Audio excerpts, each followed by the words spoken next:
It's time for the final Greg Moore Show of the year, a pregame chat with CSUN's head baseball coach prior to today's game between CSUN and Cal State Fullerton. Hi, everybody. Ross Porter. Good Sunday to you. And here it is, the last game of the season, Greg. And I want you to talk about your 6 seniors that are being honored today in the ballpark.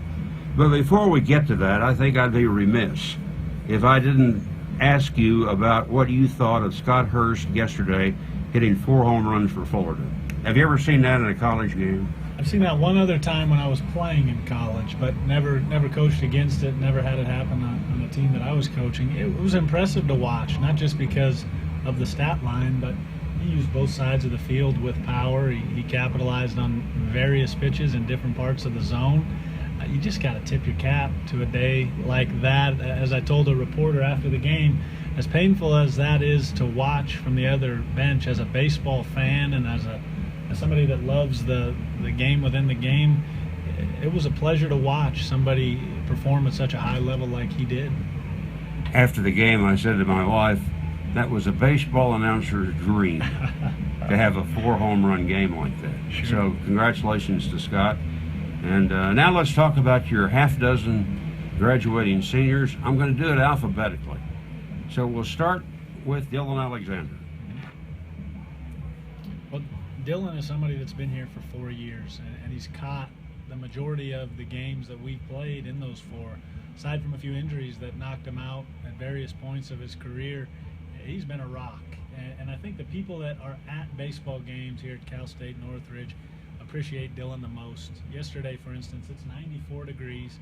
I told him in the middle of the game that I'm not taking him out. I want him to catch every pitch that's thrown. And of course he smiles at me and says he wouldn't want it any other way. But he's blocking in a game that's a blowout. He's blocking as well and as hard as he ever has. When it's 94, he's probably dehydrated, dirty, stinky.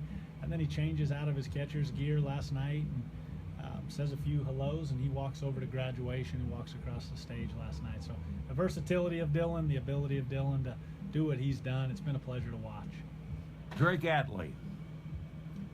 Drake Atley is a great story. You know, this school is here for guys like Drake, somebody that wants a second, third chance academically, that wants to do it the right way in that 3rd and 4th chance. That's been Drake. He struggled a little bit when he started in junior college and really got on track academically. He graduated, walked that stage. His family was here. I couldn't be prouder of what Drake has done, first of all, in the classroom. He's engaged in the learning process, and he's become, I think he's going to be a lifelong learner. And like I said, that's what this school is here for. That's really what this program's here for. I was joking with a recruit's parents today. I said, I know where my paycheck comes from. It comes from the taxpayers. They need us to create great citizens.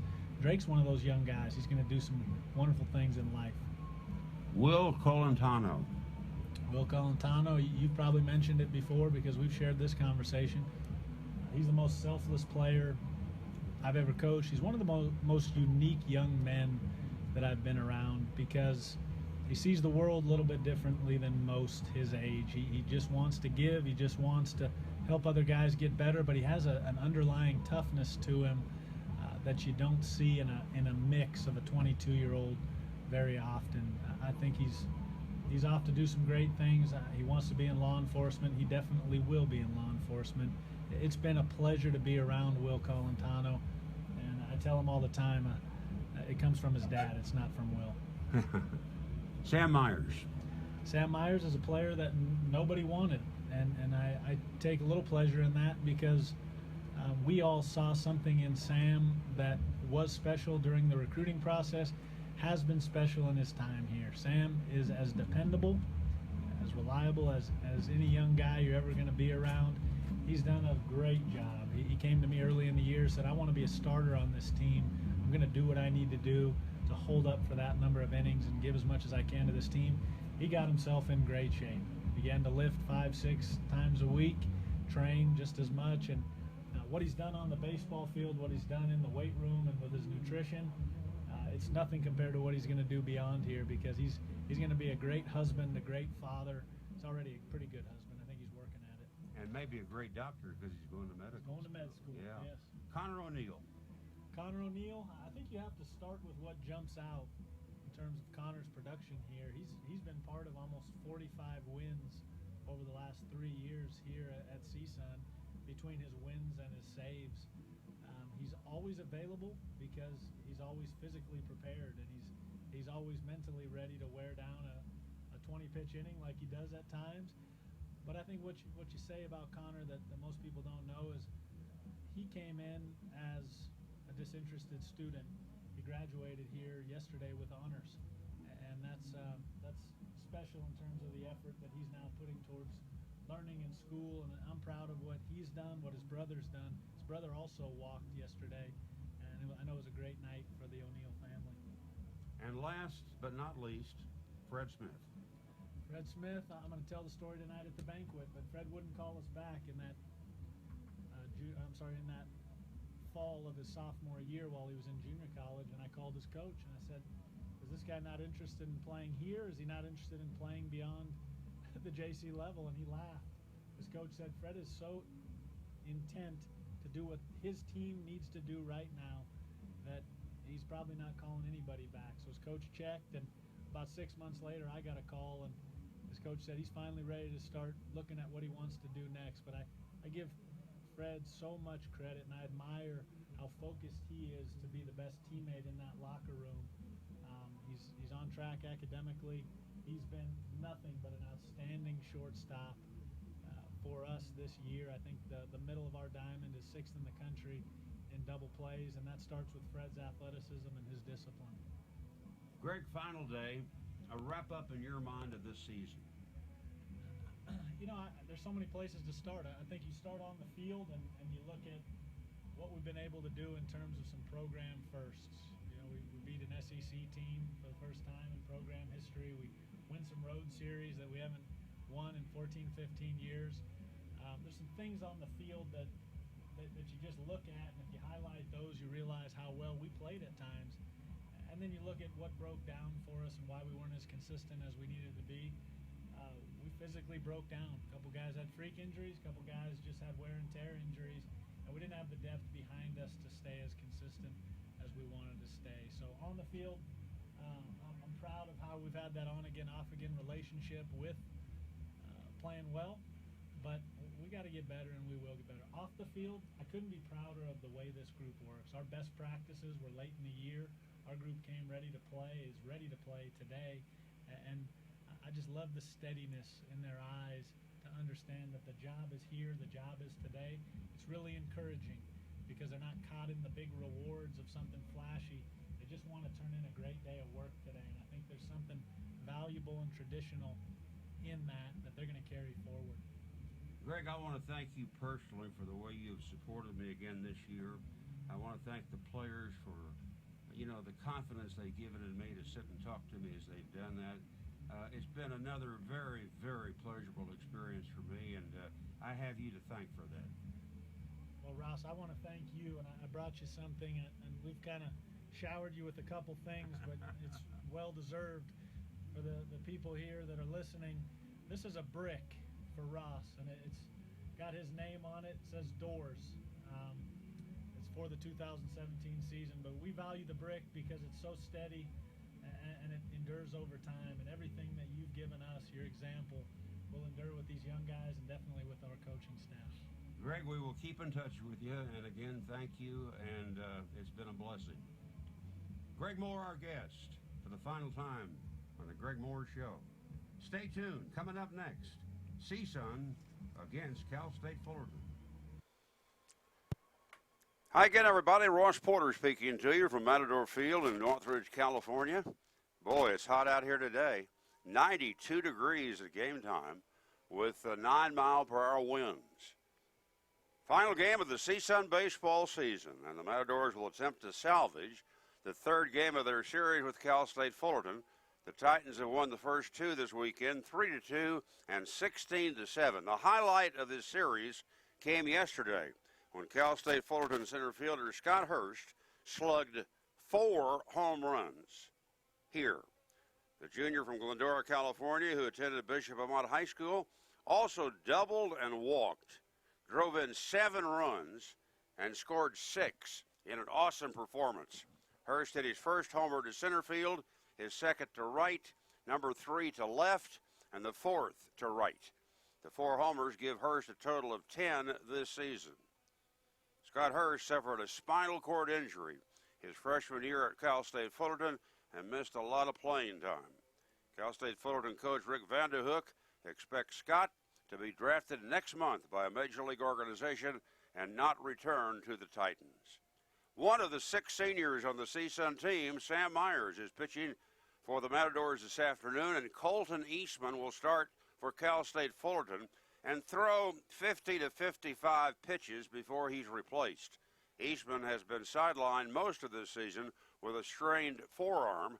He returned last Sunday and threw 39 pitches at Santa Barbara, 22 for strikes. Gave up 1 run, 2 hits, struck out 3, walked 2, and had a no decision. Cal State Fullerton has won 14 of 20 Big West Conference games, trailing Long Beach State by 3 games. The Dirtbags are 17-3 in conference games this year. Those 2 clubs will have a 3-game series next weekend at Fullerton, and both are headed, we think, to the NCAA baseball tournament and likely will be the only 2 Big West Conference teams that are selected this year. Meanwhile, CSUN is 11-12 in the Big West Conference, and in 4th place. They were picked to finish 6th by the preseason poll of coaches. A year ago, the Matadors finished 11-13 in conference games. The umpires today, and they're settling in right now to do their work. Bud Dunklin will work behind the plate. Kevin Doherty will be at first base, and Pablo Bustamante will be over at third base. Sam Myers goes to the mound for his final appearance as a Matador. And Sam has had some wonderful games for his team. He pitched a 1-hit shutout for 8 1/3 innings against Purdue here on March the 11th. He struck out 10 that day, and Purdue never hit a ball to a CSUN outfielder. He had 11 strikeouts, a career best against UC Riverside April 23rd. First complete game at CSUN, he won 10-3. Had a 5-hitter that day, but no hits given up by him the last 6 2/3 innings. Sam is from Beaver, Utah, and it was good to see his parents here today, as well as the parents of the other seniors, a total of 6 in all, who came out as their sons were honored this afternoon here in the ballpark. Let's set the Matadors for you defensively as they've taken the field. Will Colantano, one of those seniors, is at first base. Alvaro Rubicalba at second. Senior Fred Smith at shortstop, and Nolan Bumstead will start at third. In the outfield, Harrison Hart in left, Justin Turner in center. Elias Arona will play right field today, and senior Dylan Alexander will do the catching. Pitcher Connor O'Neill, pitcher Drake Atley are also seniors, making their final appearances here today for CSUN. Scott Hurst, what an amazing day yesterday. Hurst came into the game yesterday having hit 6 home runs this year. 5 of them had gone to right field. He's a left-handed hitter. And he came up and opened the ball game with a home run to center. Later, he hit a home run to right. Then he hit a home run to left. And then in the 9th inning, again, he hit a home run to right field. What's more, he had a double. He had a walk. He had 7 RBIs. He scored 6 runs. And here he is today. And I said to Scott this morning, and what a wonderful young man he is. I said to him this morning, I'll bet you one thing. When you came to the plate in the 9th inning yesterday, you were not even thinking about a 4th home run, were you? He said, no, I wasn't. I was just trying to get a base hit. And my coach was yelling at me from the dugout, just get a hit. Here's the first pitch of the day, and it's in for a strike to Scott Hurst. He's batting .341, 10 homers and 36 runs batted in. Myers' is next one. That stays outside of the count, goes to 1-1. Hard to believe it's the final day of the season for the CSUN baseballers, but it is. Fullerton's got 3 left next weekend at home with Long Beach State. Hurst takes a pitch that's up, and the count now goes to 2 balls, 1 strike. Hurst out of Bishop Amat High School. Lives in Glendora. And the pitch to him is in for a called strike, 2-2. There's been only one other Cal State Fullerton player over the years to hit 4 home runs in a game. Sam Favada did it in 1980 against Laverne. And this time, Myers strikes him out. So that's an achievement right there for Sam to start the ball game. 1 out, the second baseman, Sahid Valenzuela, coming to the plate. The day that Sam Fafita hit his 4 home runs, Cal State Fullerton eked out a 34-5 win over Laverne. Favada, by the way, according to Cal State Fullerton's fine announcer Mike Martinez, he went to Edgewood, a school that's right next door to Bishop Amat. So there's a little similarity there.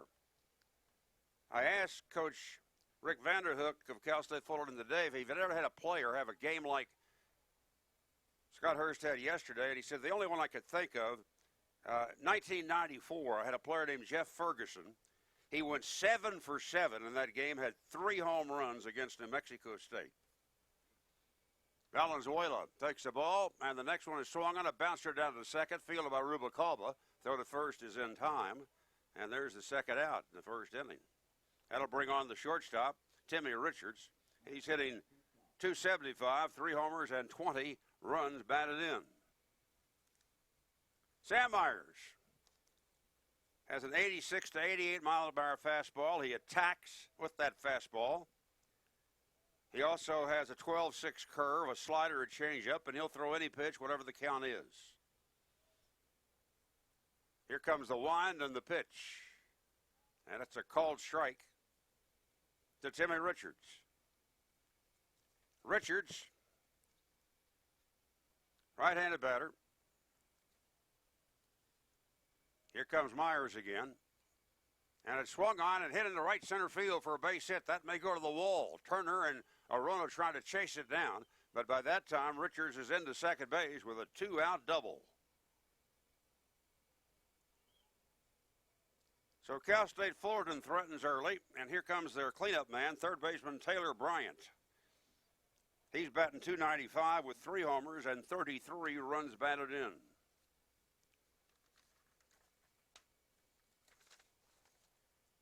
Taylor was out last season with a concussion. He hit .450 the first month this season, a free swinger, got some power, and defensively, incredible range at third base. So Bryant waiting. Scoreless ball game, first inning. The pitch is in for called strike. Bud Duncan is the plate umpire today.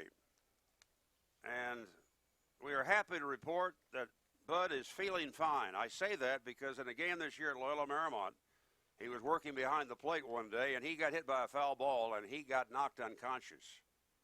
The pitch to a check swing by Bryant. It gets away from Alexander, and that allows Timmy Richards to go over to third base. Anyway, when Bud was hit by the foul ball and went down, they had the medical people come out, and they stopped play for 18 minutes and put him on a stretcher, took him to the hospital, and he was okay. Released him some hours later, not long. And would you believe, less than 3 weeks later, he was back at Loyola Marymount at the same spot, calling a game behind the plate, and he's gone on from there. Good for him. Bryant takes a ball, and now a strike, and the count goes to 1-2. Bryant out of La Quinta, California, junior. Leads his ball club in several offensive categories. He takes outside. Taylor Bryant's really improved. Last year he only hit .227. He was on base just 28% of the time, and coming into this series he was leading his team in on-base percentage, RBI, double, and walks. Next pitch, bouncing in the dirt. Alexander goes down the first base line to get it. Myers came to the plate to cover, but Richards stayed at third. So a full count. Taylor Bryant has had 5 game-winning RBI this year against Stanford, UNLV, San Jose State, UC Davis, and UC Irvine. He's also had 5 3-hit games. Here is the payoff pitch from Myers. Swung on, a ground ball foul past third. So it's still 3-2.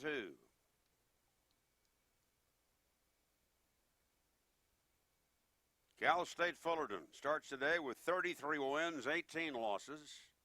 As we say, 14-6 in Big West Conference play. Sam Myers has a good slider. He's lost about 25 pounds since last year. All right, the pitch. Breaking ball, got him looking at the outside corner. Great pitch by Sam, great location. So no runs a hit and a man left at third base. And at the end of a half an inning, Cal State Fullerton nothing, and CSUN coming up for the very first time.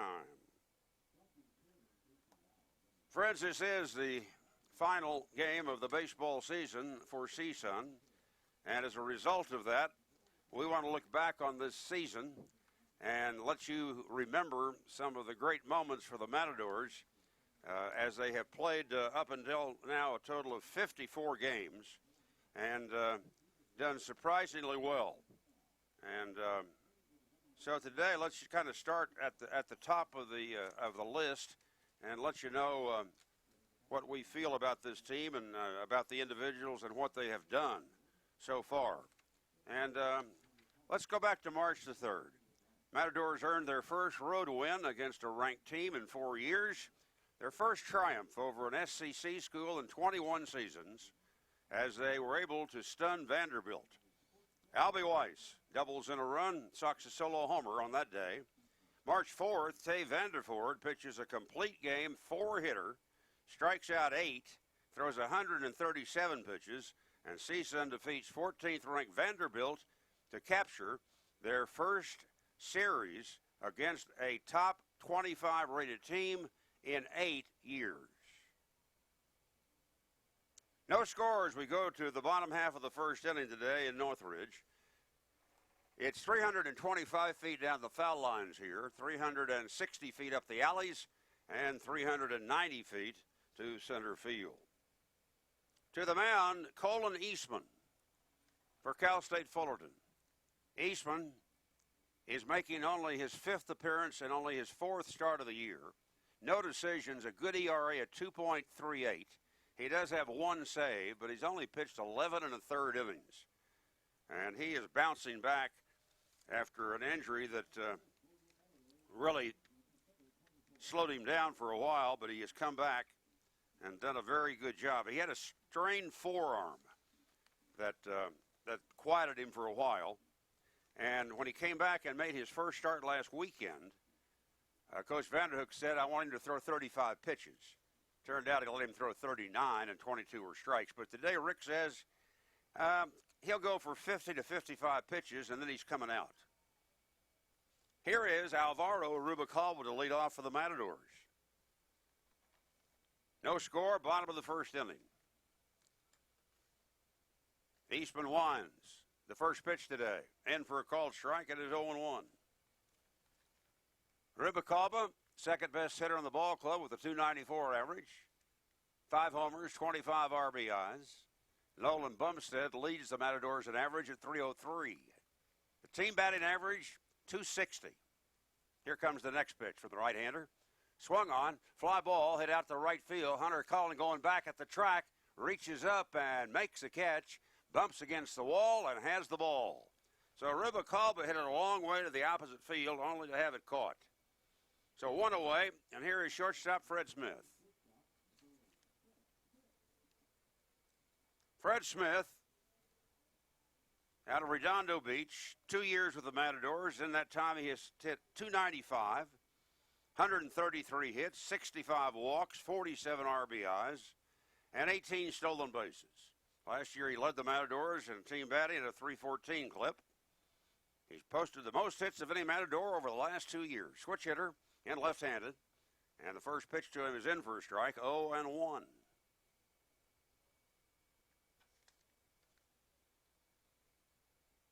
Eastman likes to work that ball down with that straight fastball, and he's very good at it. He'll throw the fastball 89 to 91 miles per hour. Here he comes. Fred swings, doesn't get it, and the count 0-2. Eastman's second best pitch is a changeup. He will throw that pitch a lot to left-handed batters, and he likes to throw the changeup on the first pitch to a hitter. One out, nobody on, bottom of the first, no score, CSUN and Cal State Fullerton. Eastman's pitch. Swinging a ground foul over toward the first base dugout of the Titans. Eastman also likes to use that changeup in tight spots, especially with runners in scoring position. He's got a slider that he tries to jam right-handed batters with. But the scouting report on him is don't try to pull him. The 2-strike offering on the way. Fastball away for a ball 1-2.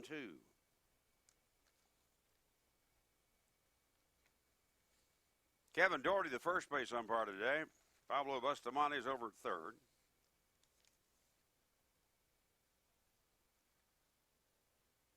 Eastman into his windup and the 1-2 pitch. Ground ball down to second base. Big hop. Valenzuela's got it on to first in time. And there is out number 2 in the first inning. Here comes Justin Turner. He's hitting .282. 2 homers, 14 RBIs. Turner knocked in 2 runs yesterday during a 5-run 7th inning for the Matadors. The problem was for the Matadors, in that inning, Cal State Fullerton took a 13-0 lead to the bottom of the 7th. CSUN got 5 in the 7th, 2 in the 8th to make it more respectable.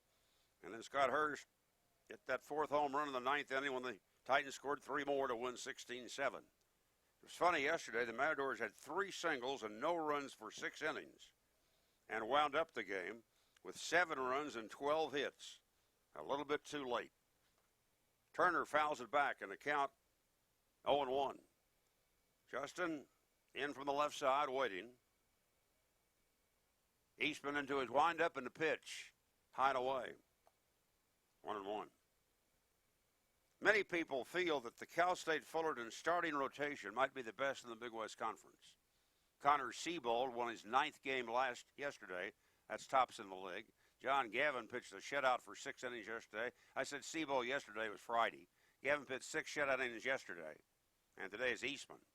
And the pitch to Smith is swung on and foul back, and so it's still 1-2 to Fred.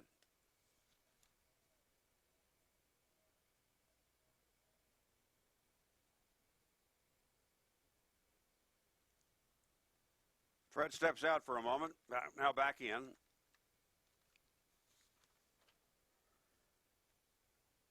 Here comes the 1-2 pitch. Bounce foul again up along first.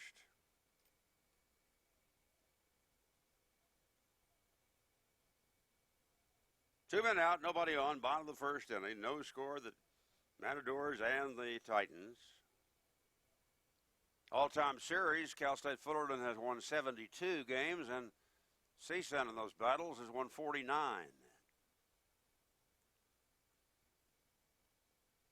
The next pitch to Smith. Swung on and another foul ball down the first base side. So he's pulling everything. Last year as a freshman, Colton Eastman went 8-3, had a great ERA at 2.24. Set a freshman school record at Fullerton. He equaled 100 strikeouts in 100 2/3 innings, 100.2 innings. Racked up numerous honors. Here's his next pitch. Smith swings and misses and strikes out. So the doors go in order in the first. We move to the second inning. CSUN nothing. Cal State Fullerton nothing. Matador moments of the 2017 season. March 8th, Justin Turner has his second 4-hit game, while Kevin Riley singles, doubles, and homers against Holy Cross. March 10th, CSUN scores a season-high 16 runs to down Purdue. That was the day that Alvaro Rubalcaba smashed 3 home runs and drove in 7 runs. Matadors crushed 5 home runs that day and had a 7-run inning and also a 6-run inning. More Matador moments from 2017 as we go through the game today here in Northridge. In the top of the second, Cal State Fullerton will send up Dylan Persinger, Hank Lafort, and Hunter Cullen to face Sam Myers.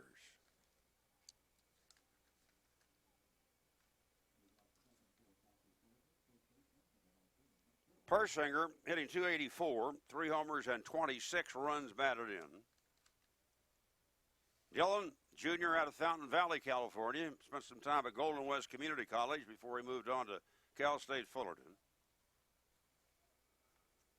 Dillon has some speed, leads his ball club in stolen bases with 14. He's been caught 4 times. First pitch to him, in for a strike, and the count is 0-1. Sam Myers has won 5 games. Andrew Weston won 5 this year. Taylor Vandervoort won 5. Those are the 3 starting pitchers at the top for CSUN. The next pitch, that's high. Count 1-1. And closer Connor O'Neill has won 5. So those 4 pitchers alone have chalked up 20 of the Matadors' 25 wins. Justin Turner has scored 2, Blake Shriver 2, and Kyle Nickel has the other victory. Next pitch is high, ball 2, 2-1 to Pensinger.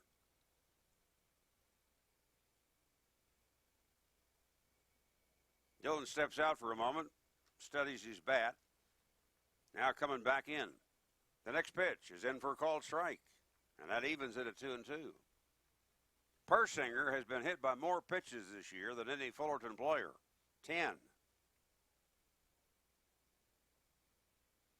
Taylor Bryant's been struck 6 times. All right, here's Sam Myers' pitch. Here's a bouncer to shortstop. Fred Smith gloves it, fires to first. Got him. Throws a little high, but Will Colantano stayed with it and made the put out. 1 out, and here's the designated hitter, Hank Lafort, coming up.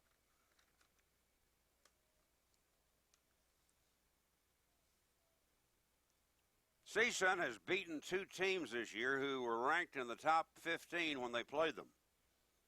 They beat Vanderbilt at Nashville and won another game in that series. And they beat Long Beach State. And ground ball down to first. Colantano will feed Myers, and it's in time to get Lafort. And that's the second out in the second inning. Now here's the right fielder, Hunter Cullen. Comes in with a .268 batting average, 4 homers, and 24 runs batted in. Long Beach State has had a terrific season. At one point this year, they were 7-2 in the Big West Conference. Today, they are 17-3. Here's a called strike to the left-handed batter, Cullen, 0-1. So Cal State Long Beach, or the Dirtbags as they're known, have a 3-game lead over Cal State Fullerton in the Big West Conference.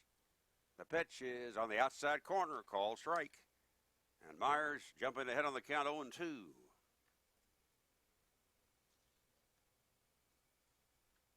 Myers holds that glove high right in front of his face. Now he's into the windup and the 2-strike pitch, very high for a ball. Whether he's come out of the bullpen or he started, Sam Myers has been a valuable member of this CSUN pitching staff over the last 2 years. Last year he had the lowest ERA on the club at even 2, and he was the setup man. He's had a total of 80 strikeouts. He has an ERA of just under 4. And he has limited batters this year to a .205 batting average. Pitch is swung on and missed. The sinker takes care of him. So Sam keeps everything on the infield in the second inning, chalks up his 3rd strikeout of the game early. And at the end of an inning and a half, CSUN nothing, Cal State Fullerton nothing.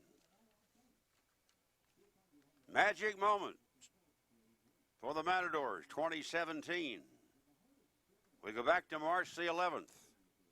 Sam Myers holds Purdue to 1 hit in 8 1/3 innings and strikes out 10. Not a fly ball was hit that day by the Boilermakers to a Matador outfielder. March 12th, the Matadors come from 3 runs back to stop Purdue. with Nolan Bumstead delivering a key two-run double. Albie Weiss is going to lead things off for the Matadors in the bottom of the second inning against Colton Eastman. Albie hitting .262, a club-leading 10 home runs, and 43 runs batted in. He'll be followed by Nolan Bumstead and then Dylan Alexander.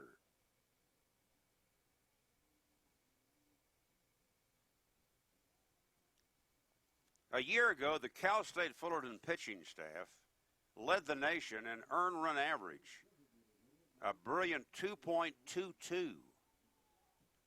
This season, the Titans' ERA is 3.85. CSUN's pitching staff has a high earned run average this year of 5.17.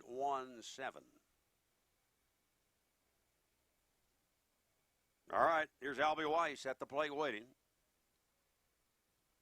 He's been leading the Big West Conference in home runs until the last few days. The pitch on the way to him. Swing and a miss. Weiss is wearing number 10, white number 10 on the back of his red home uniform. Matadors with the black socks, the black batting helmets. So number 10 has hit 10 homers. He's waiting at the plate. He's hit 21 homers in his CSUN career, and he's only a junior. Albie swings to the next pitch, doesn't get it 0-2. Austin Bush of Santa Barbara now leads the conference with 14 homers. He hit 4 last week alone. No score last of the second inning. Weiss waiting. Eastman ahead of him 0-2. And here's the pitch. Inside for a ball. And the count is 1-2. 91, 92 degrees at game time today, 91 yesterday.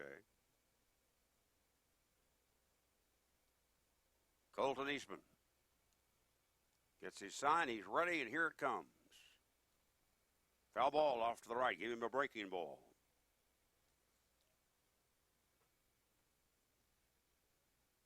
Eastman last year was named a freshman All-American by several publications.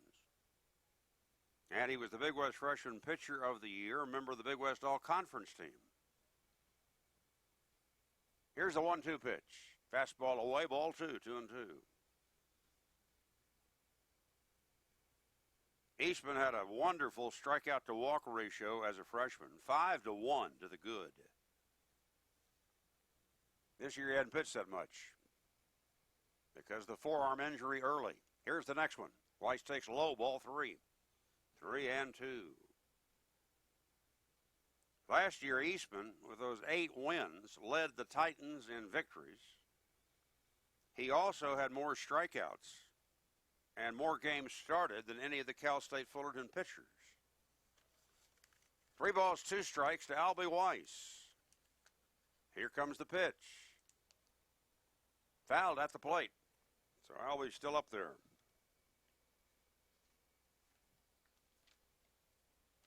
Well, we got a moment.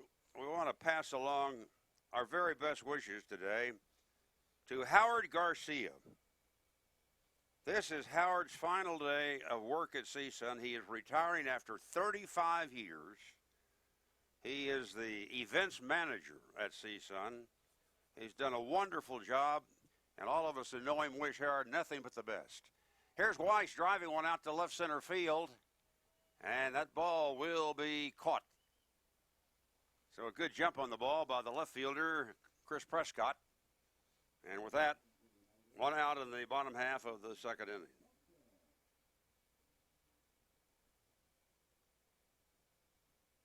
Nolan Bumstead comes up. As we say, the leading hitter on the Matadors at the moment, 303 batting average, 4 homers, 25 RBIs.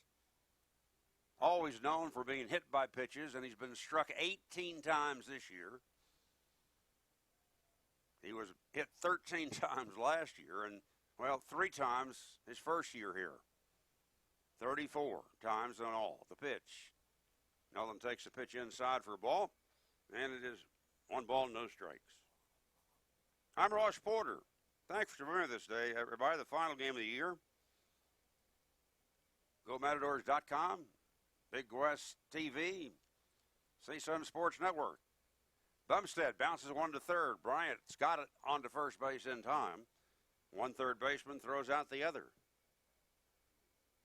2 men out in the CSUN second inning. And now here comes Dylan Alexander. Dylan playing his final game as a Matador today, a 4-year starter. He's compiled 118 hits in his CSUN career, a 248 batting average here. Second all-time in program history with 12 sacrifice flies. Marvelous fielding percentage of .984. And done a wonderful job handling the pitching staff. First pitch is in for a strike, and it's 0-1. In his 4 seasons behind the plate, the CSUN pitchers have a ERA of 3.72 overall. The one-strike pitch. Swung on a ground ball down to short. Backhanded there by Richards. The throw to first is in time. And so the Matadors, for the second inning in a row, go 1, 2, 3. We've played 2 innings in Northridge. CSUN nothing. Cal State Fullerton nothing. Continuing with Matador Moments 2017. On March 17th this year, Albie Weiss builds a tying 2-run homer in the 8th inning, and Justin Turner produces a walk-off single in the 9th to beat St. Mary's. March 25th, Tay Vandeford gives up only 1 run and 1 hit in 7 innings at Washington State. And March 26th, Justin Turner makes his first start on the mound and allows no runs and just 1 hit in 5 innings to conquer Washington State. Connor O'Neill tosses 3 shutout innings for the save. Matador Moments. In the 3rd inning, Cal State Fullerton about to send up Chris Hudgens, Chris Prescott, and Scott Hurst. 4 of the Titans have graduated in the last couple of days. Catcher Nico Pacheco got his degree on Friday. And in the last 24 hours, Taylor Bryant, Timmy Richards, and Maxwell Gibbs have all graduated at Fullerton. And commencement's also going on right now here at CSUN. In fact, Will Colantuno had to get dressed in a hurry after the game yesterday and hustle across campus to pick up his degree, but he said he made it in time and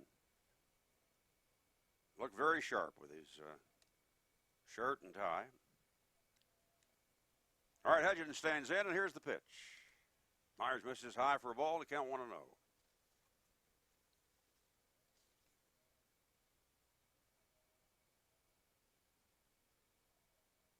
Sam Myers building to the windup. Fastball, outside corner, called strike.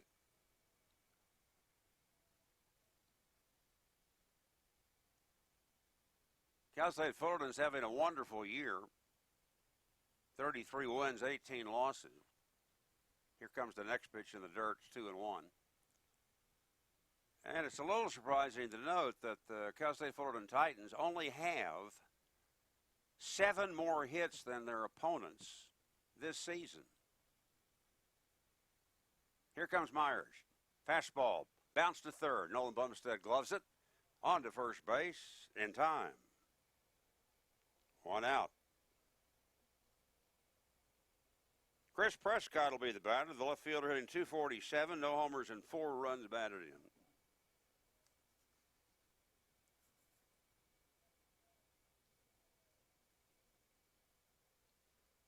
You know, the Big West Conference has had 3 different teams the last 3 years play in the College World Series. Good achievement. There's a fastball for a called strike to the left-hand hitting Prescott. Prescott, the 9th place hitter, got on base 4 times yesterday. Had an RBI triple, 2 singles, one of those with an RBI. He walked and he scored 4 runs of the 16 that the Titans had. Not bad, especially if you're a ninth place hitter. But can't beat what his teammate did. Scott Hurst, 4 home runs, a double, a walk, 7 RBI, and 6 runs yesterday. And I want to thank my friend Steve Hartman over at KTLA Channel 5. Steve, I understand, last night on his 10 o'clock sports show, used my call of Scott Hurst's 4th home run of the game. So thanks to Steve. Good crew over there. And the pitch, outside corner, strike 3 called to Prescott. Sam Myers has 4 strikeouts on his first trip through the Cal State Fullerton lineup. He's allowed 1 hit. That was a 2-out double by Timmy Richards in the first inning. And now here comes Scott Hurst. If he is not drafted next month by a major league team, I will be astonished, as will many others. The pitch on the way, and that is taken outside for a ball, and the count is 1 ball and no strikes. No score, top of the 3rd.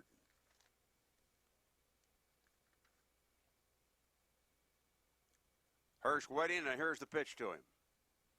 Swing and a drive over first, down the line, a base hit, over to get it to Rona, and this time Hurst has a single. So, wonderful series for Scott Hurst. Had a single and 4 at-bats on Friday. Went 5 for 5 yesterday with a walk. And he's 1 for 2 so far this afternoon. 2 out here, Sahid Valenzuela coming up. The second baseman grounded out to his counterpart. Second baseman Alvaro Rubalcaba of the Matadors, his first time up today. Myers working out of a stretch after giving up his second hit of the game. The pitch stays outside for a ball. And the count 1 ball and no strikes. Sam Myers says he wouldn't be at CSUN had his teammate at Central Arizona College, Connor O'Neill, not recommended him to Coach Greg Moore. Throw to first, runner back.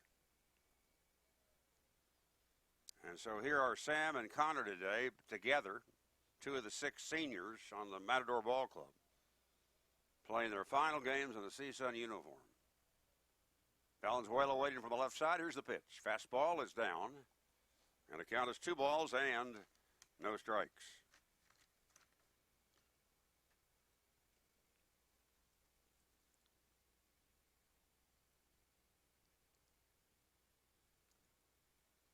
No score in the ball game as we play in the 3rd inning.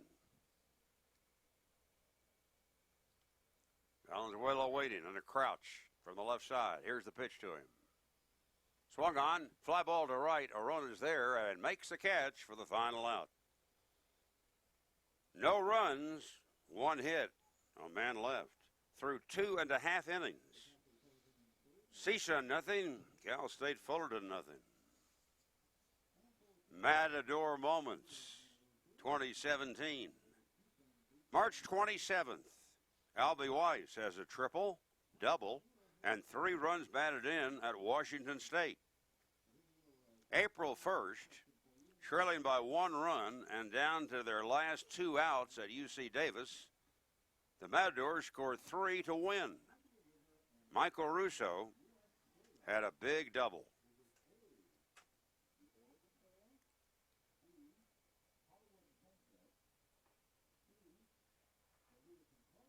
Welcome back, everybody.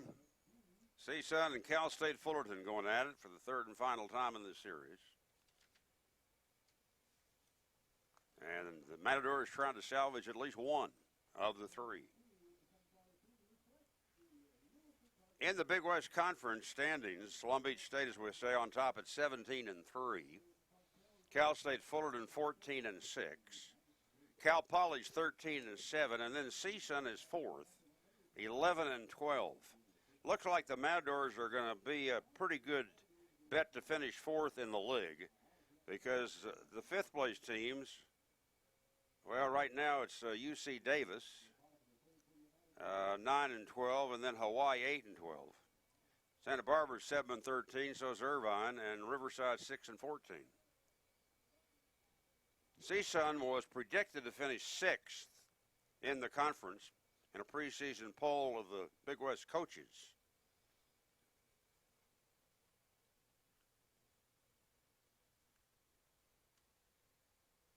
Bottom of the third inning.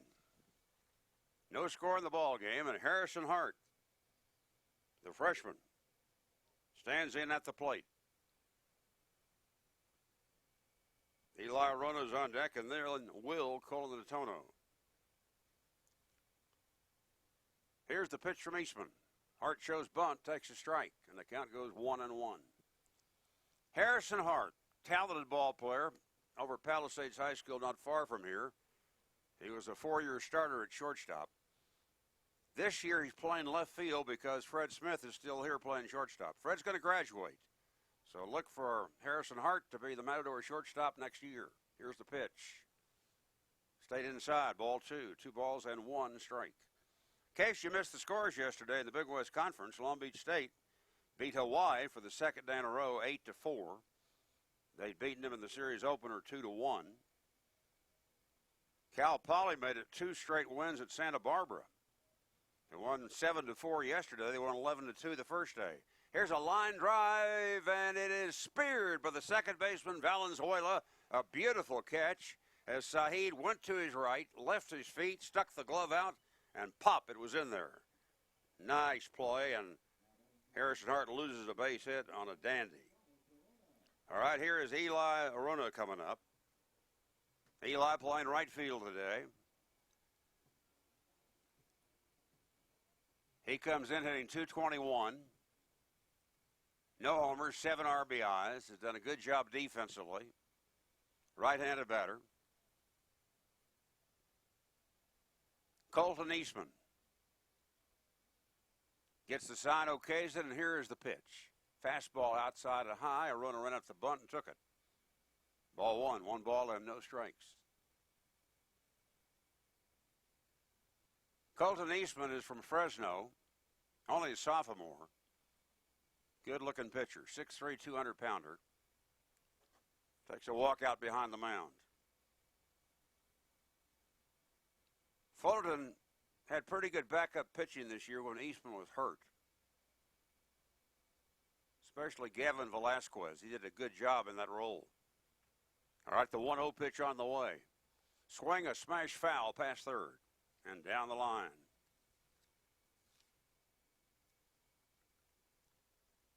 No score. We're in the bottom of the third inning. Colton Eastman has retired the first 7 CSUN batters this afternoon. Sam Myers has given up 2 hits to the Titans, a 2-out double by Timmy Richards in the first inning, and a 2-out single to Scott Hurst in the third inning.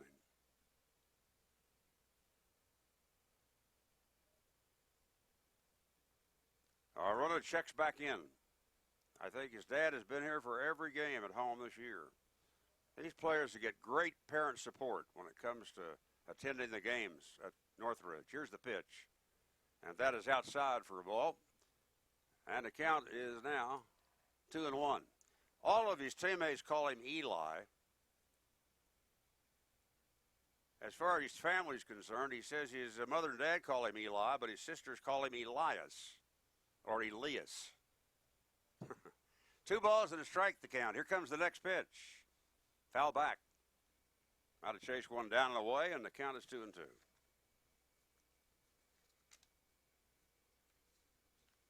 Yeah, that's going to be quite a series next weekend.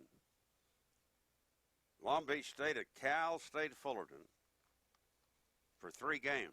It could be, and we don't know what's going to happen today in the Long Beach State-Hawaii game or here, but it could be Fullerton's going to have to win all 3 to get a tie in the league.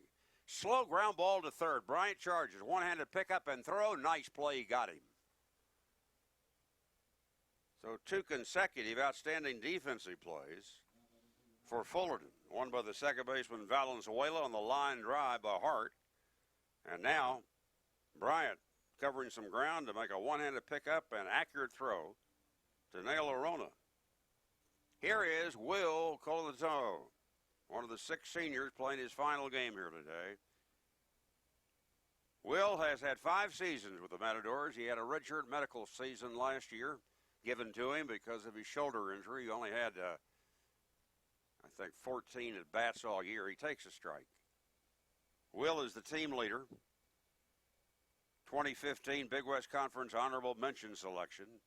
Had 112 hits, 61 walks, 48 RBIs, 228 batting average at CSUN in that career. Pitch taken high for a ball. And the count is 1-1. Colantonio has already submitted an application to a local police department. Yeah, he wants to be a police officer. And he's ready to go either through the police academy or just to a police department somewhere in Southern California. He swings, grounds one pass first, down the line, base hit. While the right fielder Cullen chases it, Colantonio is on the way to second, and he'll be content with a double. So good for him. Will Colantonio, in his final game as a Matador, comes up with his club's first hit of the day, a sharp ground ball that went over the first base bag fair, and turns out to be a double for Will.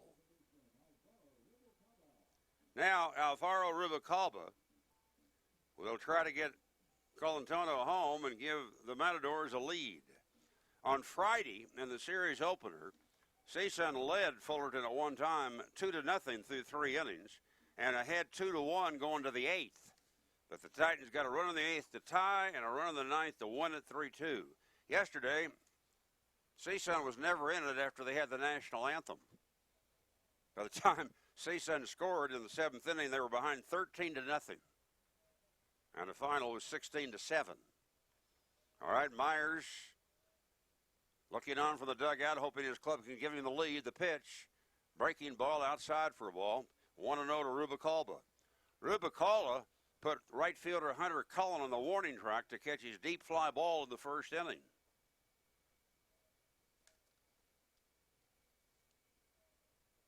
Now remember, Colton Eastman's on a pitch count today. He's only going to throw 50 to 55 pitches.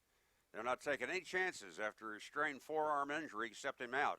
The pitch, fastball just outside. And it's 2-0 to Rubalcaba.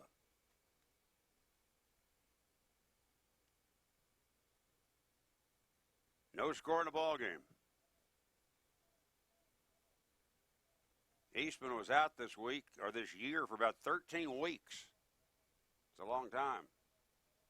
All right, he's ready. Looks to second. Here comes the pitch. Rubalcaba holds up. The breaking ball's in for a strike, and the count is 2-1.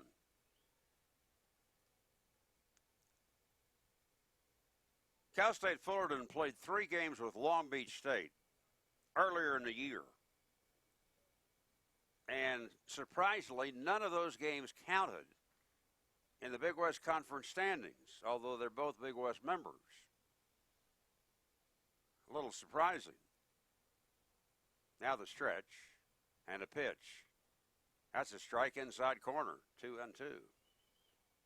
In talking to Fullerton coach Rick Vanderhook, I said, why is that?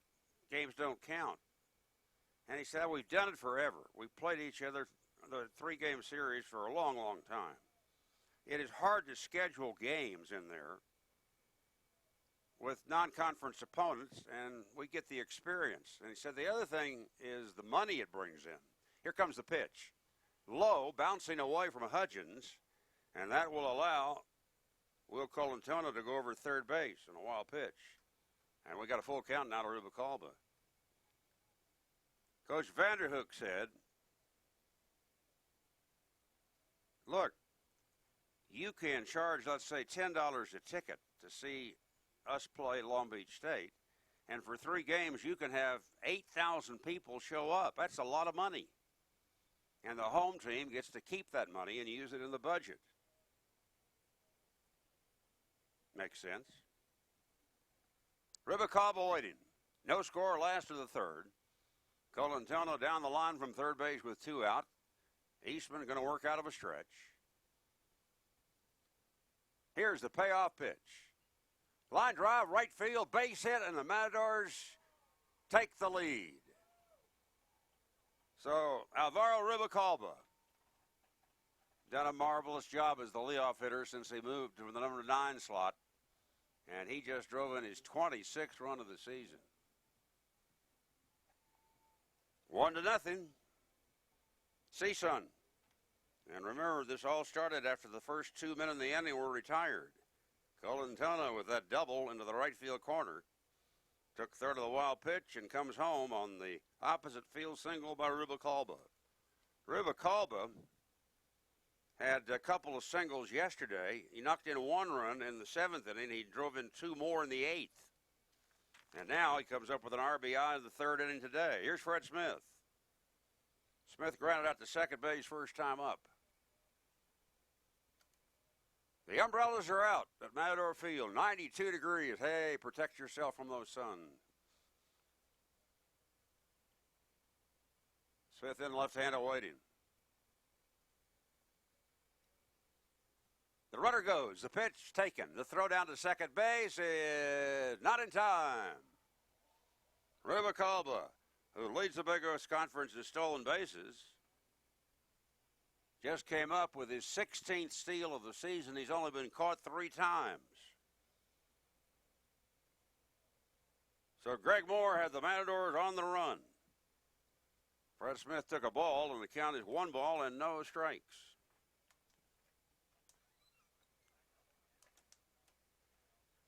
Remember, Eastman's going to throw 50 to 55 pitches. We'll see where he is on that count. He's at 43 right now. Here comes the next one. Fred takes a strike, and the count is 1-1. It is very possible that Blake Workman is going to be the next Cal State Fullerton pitcher, and he's having a wonderful year. 6 wins, 1 loss, and an outstanding earned run average of 2.38. Fred Smith swings and misses at a sinker, and he's in a hole 1 and 2, goes over and picks up some dirt.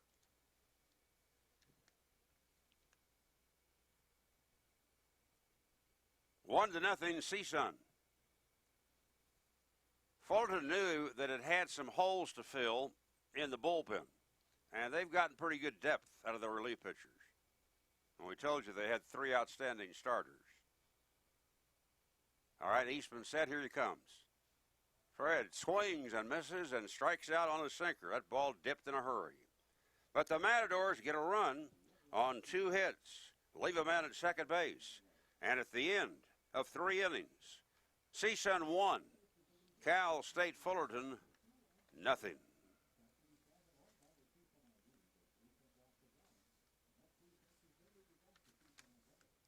Matador moments of 2017.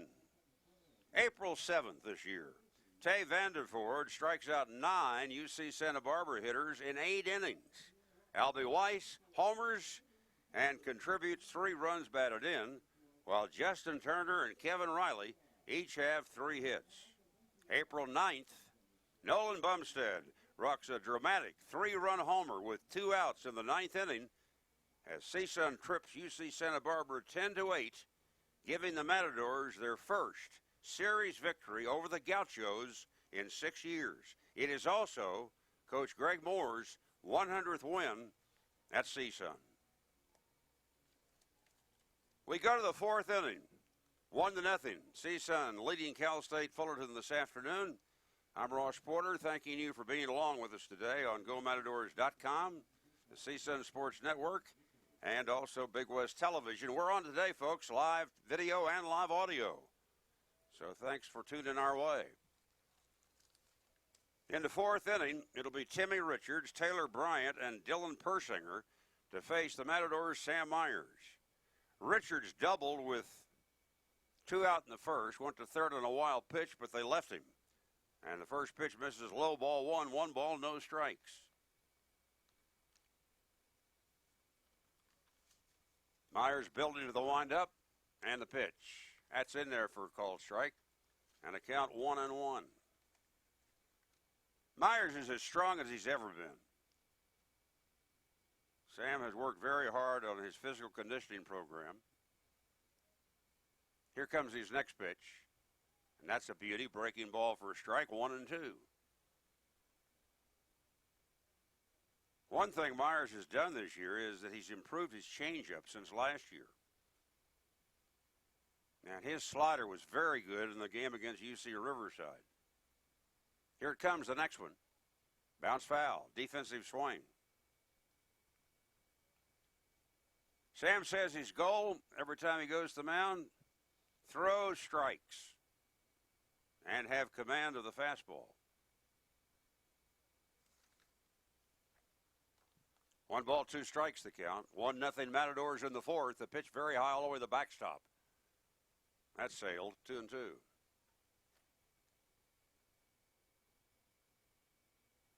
Sam's parents, Delmont and Heather Myers, came down from Beaver, Utah to see their son's final game today. He says his dad is his greatest hero.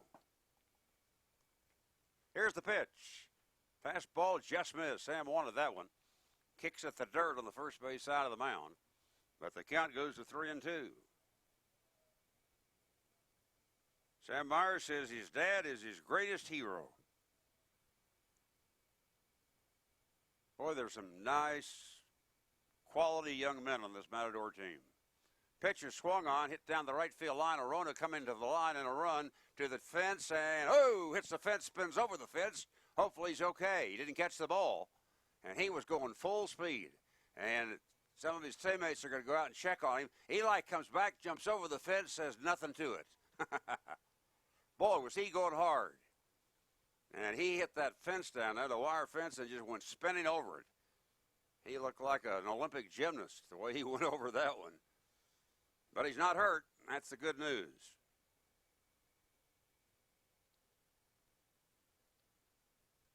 Another note on Sam Myers. He's majoring and has majored in economics here at CSUN and got his degree.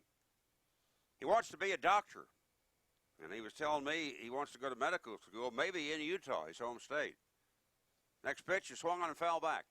So it's still 3 balls and 2 strikes to Timmy Richards. Leading off in the top of the fourth. CSUN 1, Cal State Fullerton 0. That Fullerton offense, boy, was at work yesterday.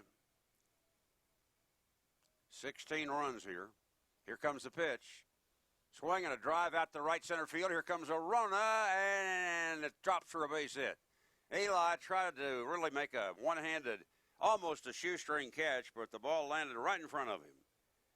And the first base umpire, Kevin Doherty, quickly gave the safe sign. So the leadoff man is aboard for the Titans in the fourth. Timmy Richards is 2 for 2 in the game. And here is third baseman Taylor Bryant, who was caught out on strikes first time up.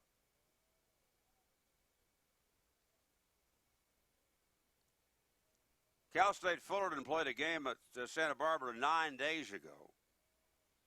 They had 10 men reach base. 10 men. 8 of them scored. Now that's an outstanding percentage. First pitch misses, ball 1-0.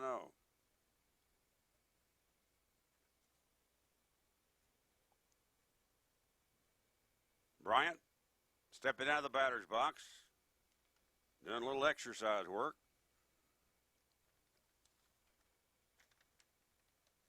All right, we're set. Here's the stretch. Myers' pitch. That's a strike on the inside corner. Myers has kind of a slow delivery to the plate, and as a result of that, teams like to run on him.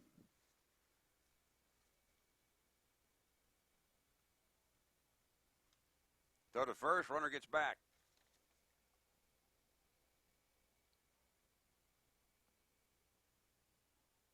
As a base stealer this year, Timmy Richards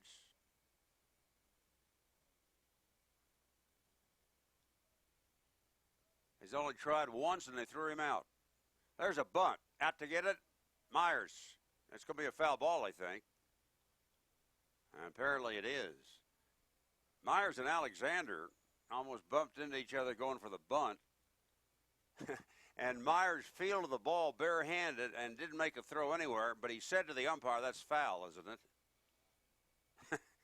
And good for Sam. Bud Duncan said, yes, foul ball. So back comes Bryant to the plate. Usually the coach or the manager will tell you in baseball, hey, if it's questionable, go ahead and make the play. In this case, pick the ball up and throw it to first. If it's foul, they're going to call the batter back. If it's fair, you're in trouble because that runner's going to be on base. Throw to first, back on the bag, diving. Timmy Richards. Myers says it's very important that he stays ahead in the count. Right now he's ahead in the count, 1-2 to Taylor Bryant. Here comes the pitch. Fastball swung on, lifted to the right. Arona goes back. He's there now waiting and makes the catch. There's out number 1. That'll bring on the first baseman, Dylan Persinger. He grounded out to shortstop first time up. Persinger was the second baseman, trying to be the second baseman at the start of the year. It turned out Fullerton had a very good second baseman coming in, the freshman, Sahid Valenzuela. They did not have a good hitting first baseman. So the coaches went to Persinger and said, we're going to try you at first base. And Dylan said, I've never played first base in my life. And the coaches said, you are now. And he's done a very good job over there. Throw to first base. They almost got him. Sam almost picked off Timmy Richards with that move. A year ago, Sam Myers was undefeated for the Matadors. He went 3-0, and as we told you, had the lowest earner average on the staff, and even 2. Quite good. Batters hit .233 against him last year, and they're hitting .205 against him this year. Here's the pitch, a pitch out, but Richard wasn't going anywhere. Fullerton likes to run, and they've got a very good percentage this year. When they've attempted to steal a base, they've been successful 45 times and unsuccessful 13. That's over 70% successful. Myers at the belt. Again over to first base. Not as close this time.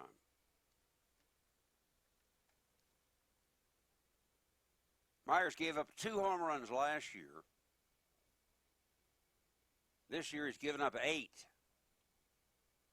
Andrew Weston yesterday, rocked by Scott Hurst, winds up the year yielding 10 homers to lead the staff. Dave Vanderford also, like Myers, allowed 8 homers. Sam's pitch. And a little bit high. And the count 2 balls and no strikes to Dylan Persinger. Hank LaFord is on deck. CSUN's ahead 1-0 as we play in the 4th. With 2 out, Will Colantinono got a double in the 3rd inning. And Alvaro Rubalcaba singled him home. Here comes the next pitch. Ground ball to 3rd. Smothering stop by Bumstead has no play. Bumstead diving to his right glove that he was on his knees as he reached down to pick the ball up out of the glove and try to make a play. He dropped it. But because he went sprawling, it's very doubtful he would have gotten anybody.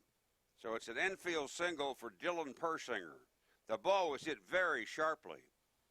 So to Bumstead's credit, first he kept it from going behind him, and the second thing is he kept it from being an extra base hit and maybe a run for Fullerton. But the Titans threatened in the 4th with Richards at second base, Persinger at first. And here's the designated hitter, Hank LaFord, a left-handed batter, who grounded out to the first baseman with the pitcher covering first time up. And LaFord takes the strike, and the count is 0-1.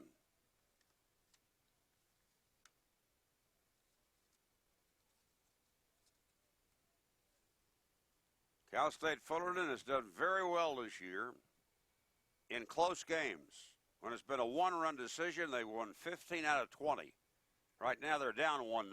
Here comes the pitch. That's strike 2. LaFort started to offer, held back, and it was in there. So Myers jumps ahead 0-2.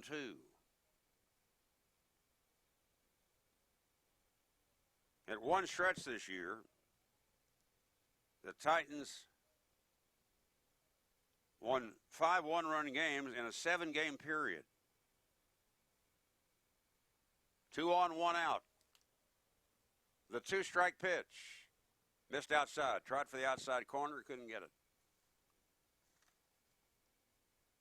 The Matadors trying today to finish 500 in the Big West Conference this year at 12-12. Last year they wound up 11-13 in the league. They have been very, very ineffective in Big West Conference play. Here comes the next one. Swung on and hit out to left center field. Hart going over, reaches up and gloves it. Beautiful catch by Harrison Hart, the freshman, who's not used to playing left field until the last month. Normally a shortstop, and he somehow got a good jump on that ball and tracked it down in the alley in left center field. If he doesn't make that catch, that's at least one run for Fullerton. 2 gone, and here is the right fielder, Hunter Cullen, who struck out swinging his first time up.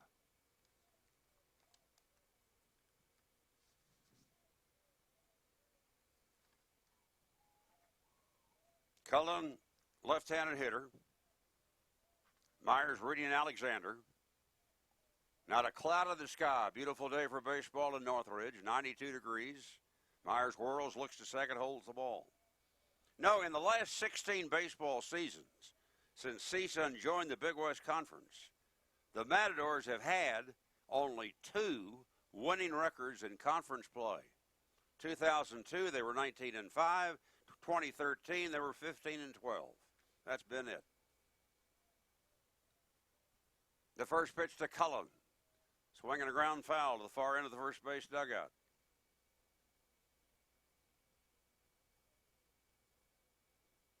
In the all-time baseball rivalry between these schools,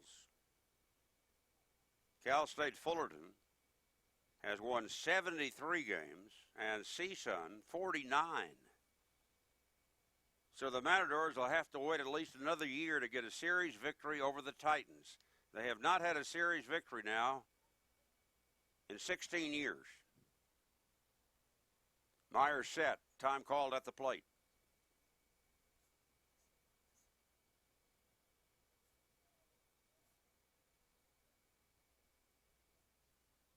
Alvaro Rubalcaba's RBI single, giving CSUN the lead here.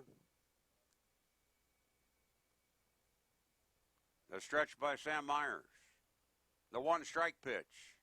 Strike 2 called, 0-2 to Hunter Cullen.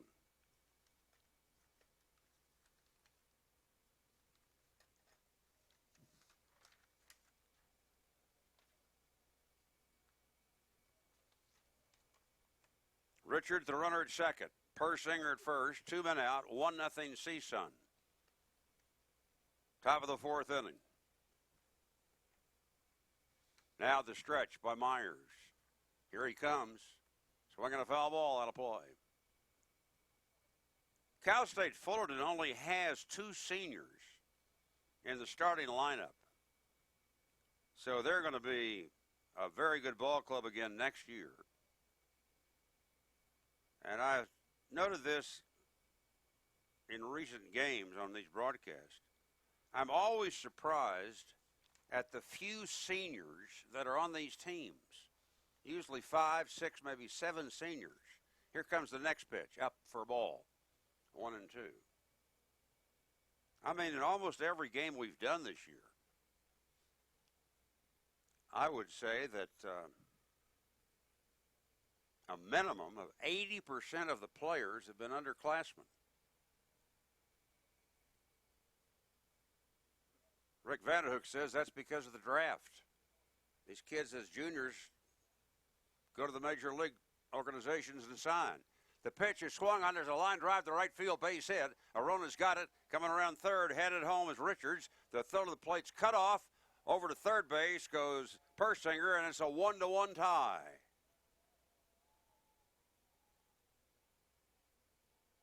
Got a few Titan fans here, and they roar as Hunter Cullen comes up with his 25th RBI. So 3 singles in the inning, and we've got a tie ball game. 2 outs, runners are at the corners. And here is the 6th man to bat in the inning, the catcher Chris Hudgens. He grounded to third first time up.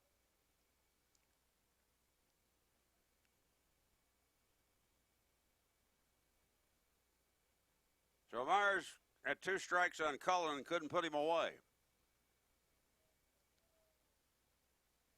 Now the right-handed batting Hudgens waiting. Here comes the pitch.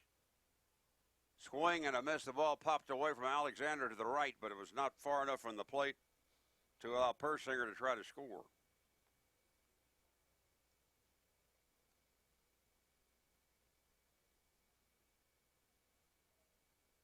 CSUN has 6 seniors in this ball club. Cal State Fullerton, I guess technically 4 with the 4 graduates. Here's the pitch. That's outside for a ball. And the count is 1-1.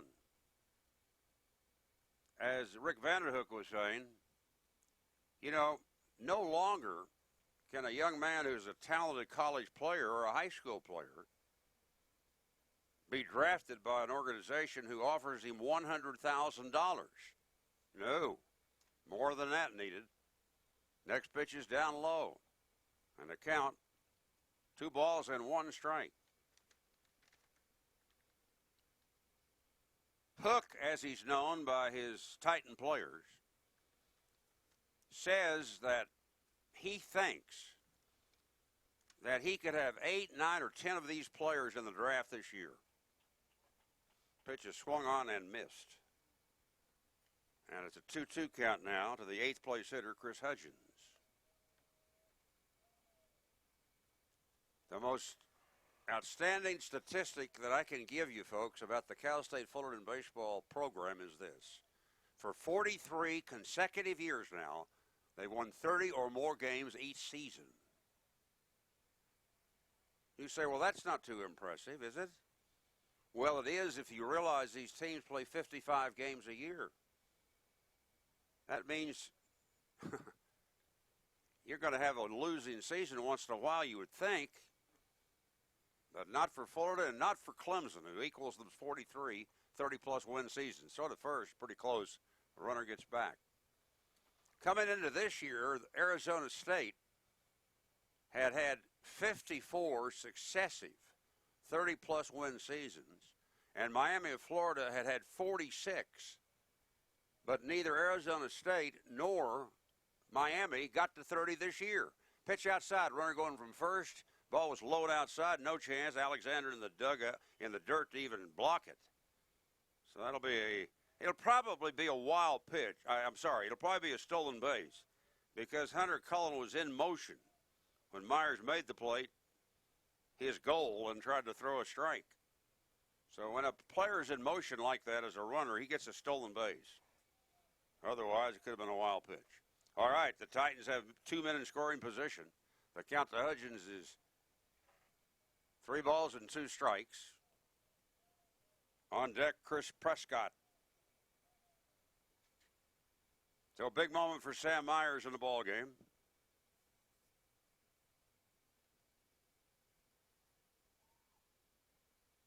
At the plate, Hudgens steps out, makes Myers wait on him. Now the umpire says, get back in there.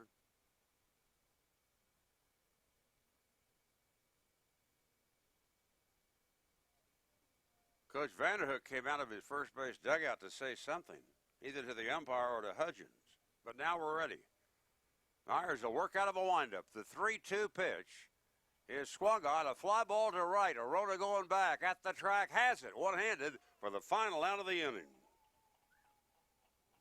1 run, 3 hits, a near miss. And at the end of 3.5 innings, CSUN 1, Cal State Fullerton 1. Matador Moments 2017. April 11th, Ray Diaz shuts out Cal State Bakersfield over 5 innings and chalks up 5 strikeouts. April 15th, Dylan Alexander has a career-high 4 hits and 3 RBI. Albie Weiss knocks in 4 runs with 3 hits. And CSUN whips 12th-ranked Long Beach State on the road. That was one of the most important and significant victories of this season for CSUN. And to show you what an outstanding season the Long Beach State Dirtbags are having in the Big West Conference. Since that game and CSUN beat them at Long Beach, do you know that Long Beach State has gone 10-1 in the Big West Conference? They lost a game in that stretch, I think, to Cal Poly. but 17-3 in the league alone. Very good baseball. Bottom of the fourth inning, a 1-1 tie now. And Justin Turner, Albie Weiss, and Nolan Bumstead coming to the plate for the Matadors to face Colton Eastman. This figures to be Eastman's last inning. He was going to be allowed to pitch 50 or 55 pitches. And he's got to be, what, at least 45 at the moment. Turner struck out swinging first time up.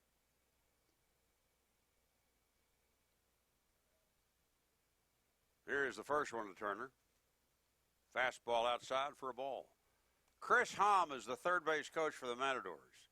He is going way down the left field line. He vacated the third base coaching box by plenty of yards. He's going to make sure Turner doesn't hit him with a foul ball line drive. Here it comes. And there's a foul ball over Chris's head and out of play. 1-1 to count. Jordan Tuhig, the first base coach for the Matadors, has also left the first base coaching box, and he is several yards down the right field line.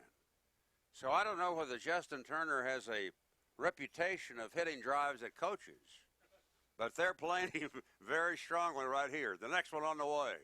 Justin takes outside.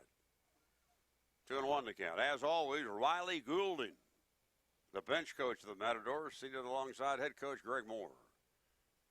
Greg, in his fourth year, doing a wonderful job here at CSUN, promoting integrity, promoting honesty, promoting the values in life that young men need. Here comes the pitch. Turner takes just inside, and the count goes to 3-1. I cannot tell you how much I admire Greg Myers, or Greg Moore, for what he's done as the CSUN head coach. I also admire Sam Myers for what he's done as a player. The doctor to be. Eastman trying to throw a strike. Here it comes, 3-1. It's very high, ball 4. So, CSUN puts the leadoff man aboard in the bottom half of the fourth inning. And here comes Albie Weiss, who lined out to the left fielder the first time up. He hit a bullet, but Chris Prescott made the catch.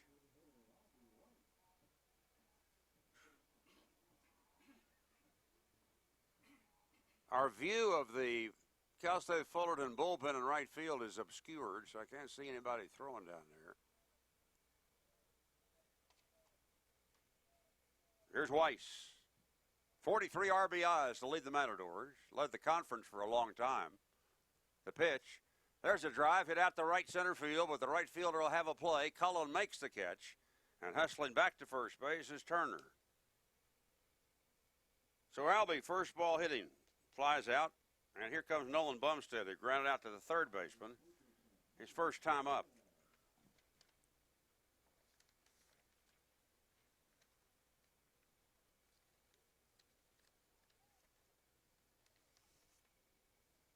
Bumstead has had a great last month. He is just hitting up a storm. All right, here comes Blake Hawksworth, the pitching coach. And right behind him, headed to talk to the plate umpire, is Coach Rick Vanderhook. And Eastman has gotten to his pitch limit, and he'll go out in a tie ball game. He could still lose it if Justin Turner were to score and CSUN were to keep the lead. But they're taking no chances on hurting Eastman. He's too valuable an asset to the ball club.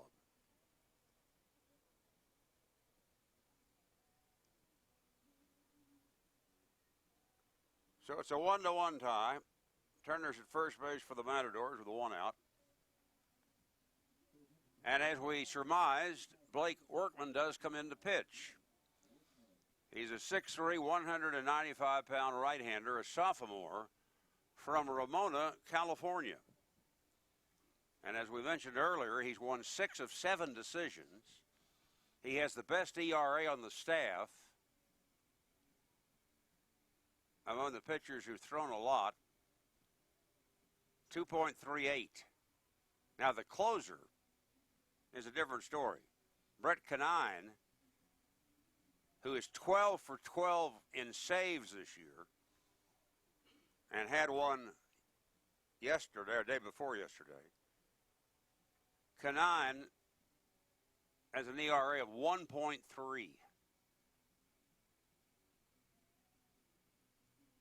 Workman is in his 21st game, his 18th out of the bullpen. He's worked 53 innings. He's given up 53 hits. Listen to his strikeout to walk ratio. 49 strikeouts in the 53 innings and only 13 walks. So that's about 4-1 to the good. Opponents have hit 259 against him. One thing about Workman, and it will only matter if the Matadors get a runner at third base, he leads his team staff in wild pitches by a lot. Blake Workman has uncorked 11 wild pitches in 53 innings. Next on the staff in wild pitches will be Dylan Brown at 6.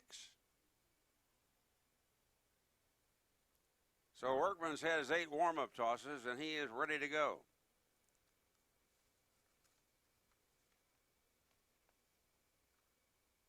Workman had a game this year against UC Irvine when they brought him in relief.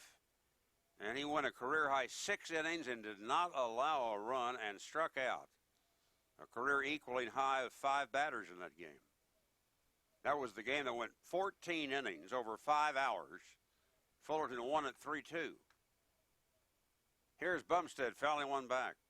In fact, that performance by Workman against the Anteaters on April 29th earned him Big West Pitcher of the Week honors.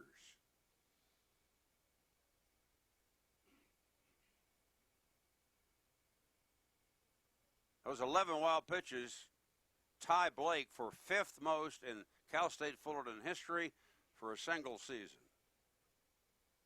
The throw to first, runner back. Who leads the Matador pitchers in wild pitches this year? Connor O'Neill with 10. But Connor O'Neill leads the ball club in earned run average by a good margin, 2.81. Next to be Tave Ediford at 3.77. Another throw to first. First baseman drops the ball. Turner's back. How is Justin Turner doing this year when he tries to steal bases? Very well, thank you. He's made it 10 times. He's not made it 4 times. We are in the last of the 4th inning, and it's a 1-1 tie. CSUN, Cal State Fullerton in Northridge. Workman ready. Here comes his first pitch. Ground ball to second, might be 2. Valenzuela to Reynolds for 1. Back to first. Wide throw gets away, and Bumstead's going to go to second base, and that's going to be a throwing error on the shortstop, Timmy Richards. Turner is forced. 4-6 on the putout. Bumstead aboard on the fielder's choice, but the error allows Nolan to go down to second base. For Cal State Fullerton, that'll be error number 39 this year in 52 games. Bumstead might have shaken himself up. The trainer's out at second base talking to him. He stumbled as he rounded first base. And we'll see about Nolan. If you want to compare the defensive games and year for Cal State Fullerton and CSUN, it is lopsided. 39 errors on Fullerton. CSUN has committed 73 errors. 55 games. How many errors did the Matadors have last year in a complete 55-game season? 47. Woo, that's a big jump, isn't it? The surprising thing is, here's Cal State Fullerton ranked in the top 10 in the nation, college baseball, in fielding percentage. And yet their coach tells me, if there's been one area that's been disappointing this year to me, it's been our defense. Oh. He said the numbers look good, but we made some crucial mistakes at key times in games. All right, here is Dylan Alexander in his final game with a chance to give his team the lead. There's a pop foul outside of first, questionable, and it'll carry back and out of play. First baseman Dylan Persinger went after it, but ran out of room as it went over that fence. That went over the fence like Eli Arona went over the fence earlier in the day, but wasn't hurt, thank goodness. Alexander grounded to short first time up. We are tied at 1 as we play in the last of the fourth inning. The final game of the Cal State Northridge baseball season. Here comes the pitch. Swing and a foul ball out of play off to the right again. And so it's quickly 0-2 to Dylan Alexander.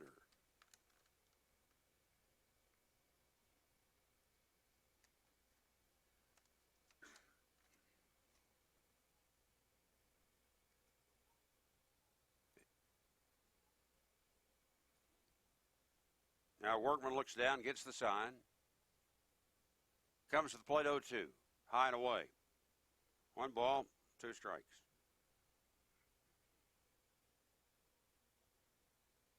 Colton Eastman then goes 3 1/3 innings. Can't close the book on him yet. Because technically, because it was a fielder's choice hit by Bumstead, that run at second base belongs to the starting pitcher. Here's a foul ball out of play by Alexander.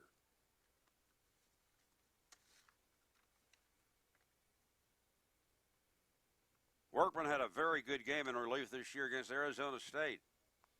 He picked up from John Gavin, who went 4 innings over at Tempe.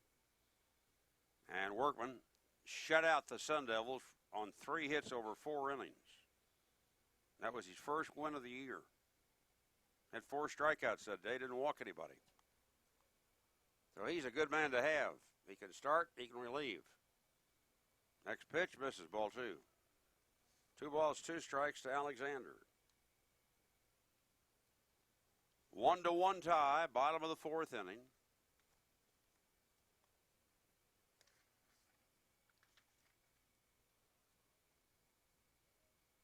Dylan waiting. Here's the pitch. Breaking ball, slow ground ball to the left side. The third baseman, Bryant's got it. The throw to first. Just got him by half a step, if that. So good play by Bryant. He cut in front of his shortstop on the run, made the one-handed pickup. And he got the Matador catcher for the final out of the inning. So, at the end of 4 innings on this Sunday afternoon with 92 degrees in the ballpark, CSUN 1, Cal State Fullerton 1. Matador Moments 2017. April 21st. Dylan Alexander records a career-best 4 runs batted in, and Connor O'Neill fans 10 UC Riverside hitters in 5 1/3 innings of relief. April 22nd, Andrew Weston hurls a complete game shutout against UC Riverside, and William Colantano provides a crucial 2-run single.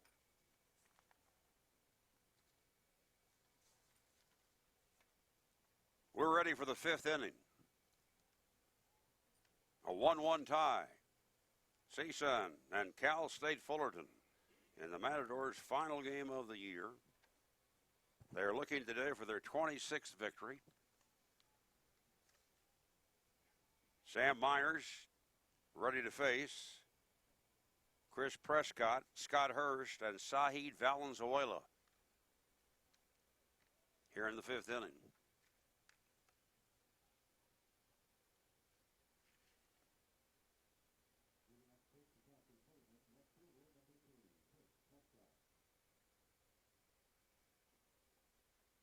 Coach Vanderhook considered Workman one of the pleasant surprises this year, along with his freshman closer.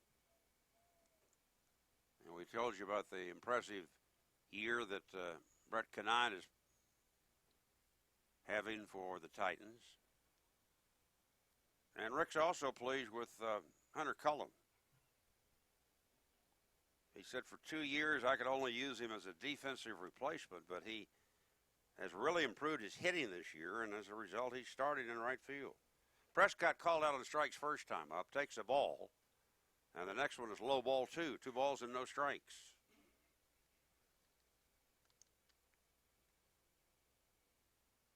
Rick Vanderhook posted his 200th win as a Cal State Fullerton coach on February 26th this year. There's a smash up the middle, a base hit for Prescott. So the 9th place hitter is on again for the Titans, as he was yesterday 4 times with his 2-2 singles and a walk. And that will bring on the very talented Scott Hurst.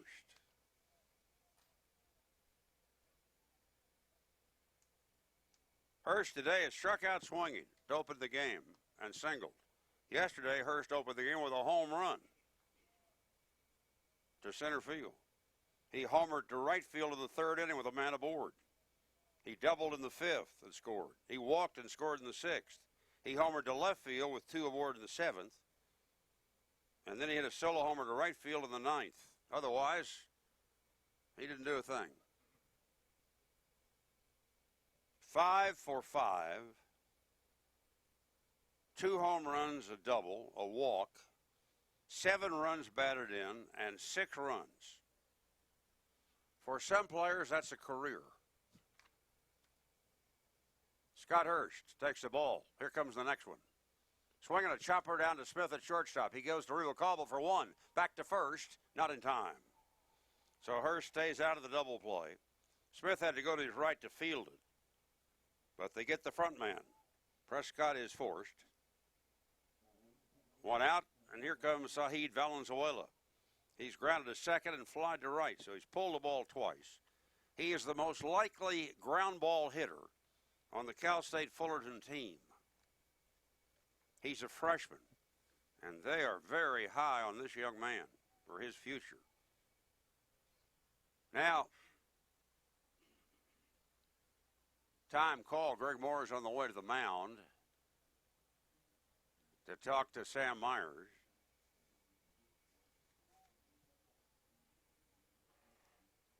Hopefully it's just a lecture about the pitching and has nothing to do about his physical condition.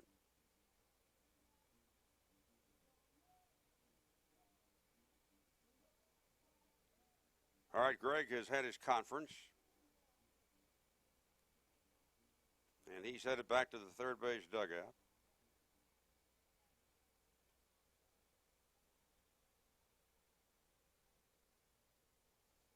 Matador's got a run in the 3rd. The Titans got 1 in the 4th. And now we're in the 5th, all even.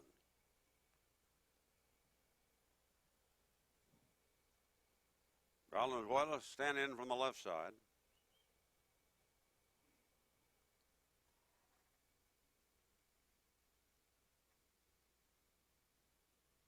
Sam Myers this year is averaging a little over 6 innings to start. Throw to first. He got him. Scott Hurst gets picked off. That is the only thing he's done wrong the last 2 days. So they say that Sam Myers is easy to run on. But that was a pretty darn good pickoff move. Now Hurst was 7 for 8 on steals this year. And he was a prime candidate to go. And Sam nailed him. Here's a called strike to Valenzuela. 0-1.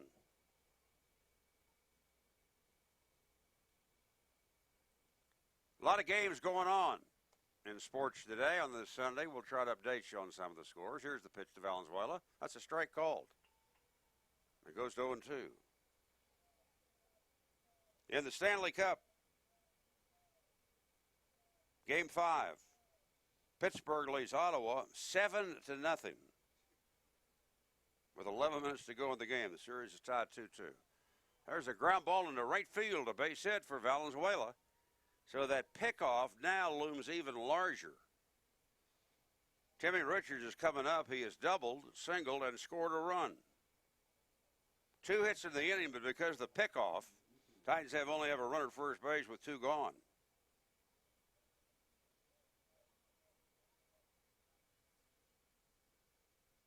That's one of the things you like to see at any level of baseball. somebody who knows he has a weakness and works on that weakness. And Sam Myers apparently has been working on his pickoff move, and he just put on a dandy move to get Hurst. All right, here is Richards up, and the pitch is low and inside, but on the corner for a strike. Good spot.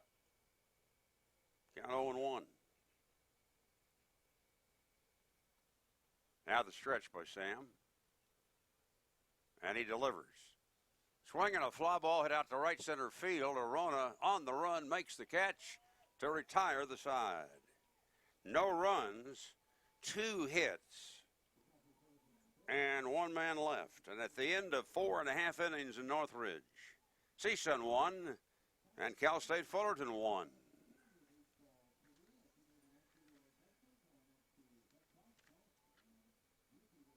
Matador Moments 2017.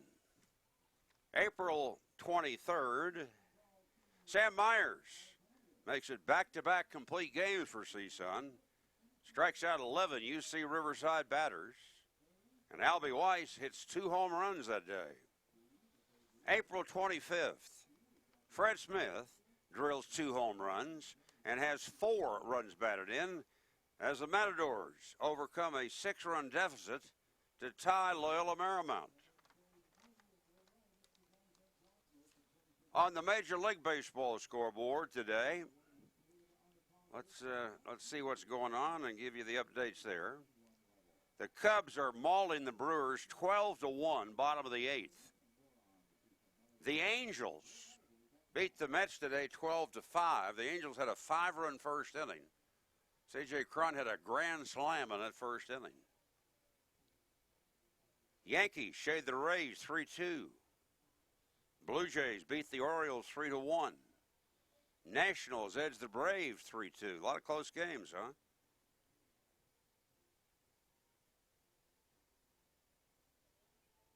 If you're a soccer fan, the LA Galaxy and Minnesota United are scoreless.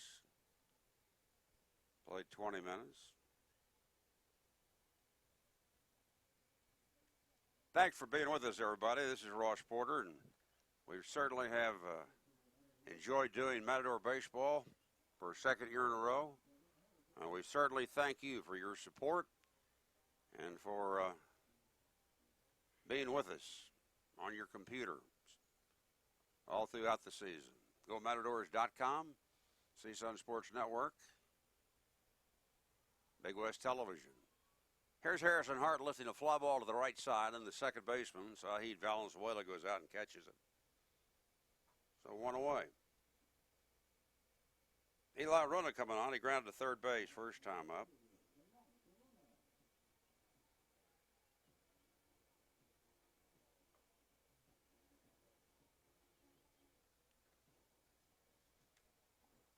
The totals: Cal State Fullerton 1 run, 6 hits, 1 error.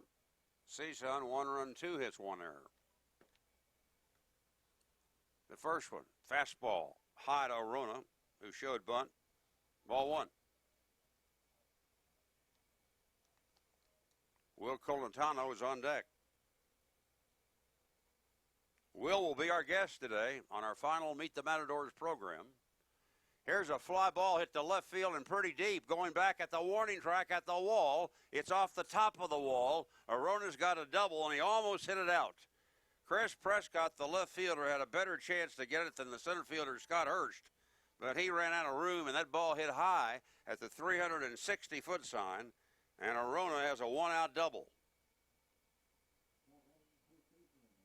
Here's Will Colantano, who doubled down the right field line in the 3rd inning and came home to score on the single by Alvaro Rubalcaba to give the Matadors a 1-0 lead.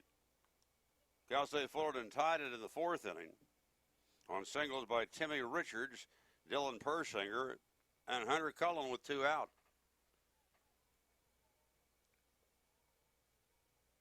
On Friday,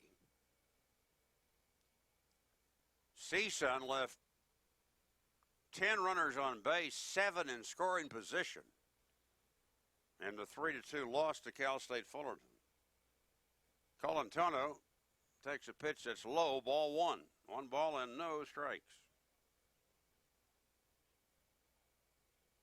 1-1 tie. Workman's next one. Swung on and missed. And the count is 1 ball and 1 strike.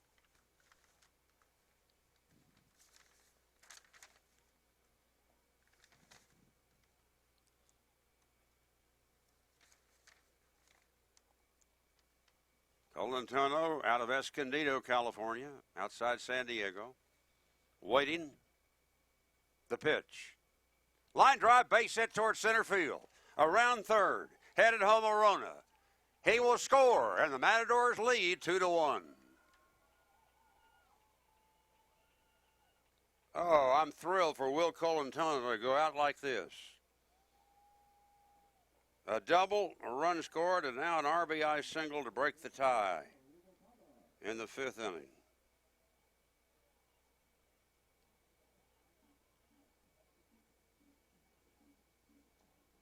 The man who drove in the other run for the Matadors is coming up now. That's the second baseman, Alvaro Rubalcaba. Singled in that run in the 3rd inning after Colantano's double. Alvaro hit a ball deep to right field that was caught in the 1st inning. Here's Workman out of a stretch in the pitch. Ran up the bunt. The ball gets away, and that will allow Colantano to go to second base. That'll be a wild pitch. So Workman threw a breaking ball that bounced.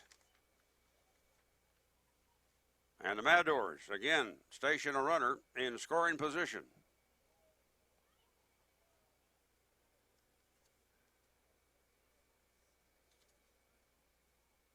Two to one, CSUN. Last of the 5th inning. Closing day at Northridge in baseball. Here's the pitch. Fastball low inside for a ball. 2-0. Closing day for the students who graduated Cal State Northridge.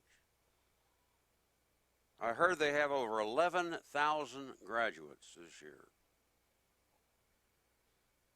The enrollment here is about 41,500 at CSUN. Here's the pitch. Slow breaking ball, and that missed inside. So the count is 3 balls and no strikes to Rubalcaba. Fred Smith is on deck.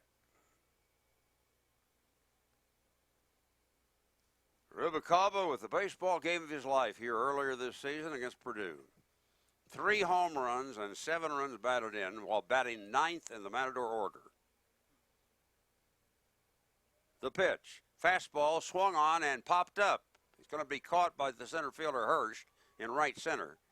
And tagging and going to third base is Colantano. So they let Rubalcaba swing 3-0. And he skies out. 2 gone in the 5th for Fred Smith, who's bounced to second and struck out swinging.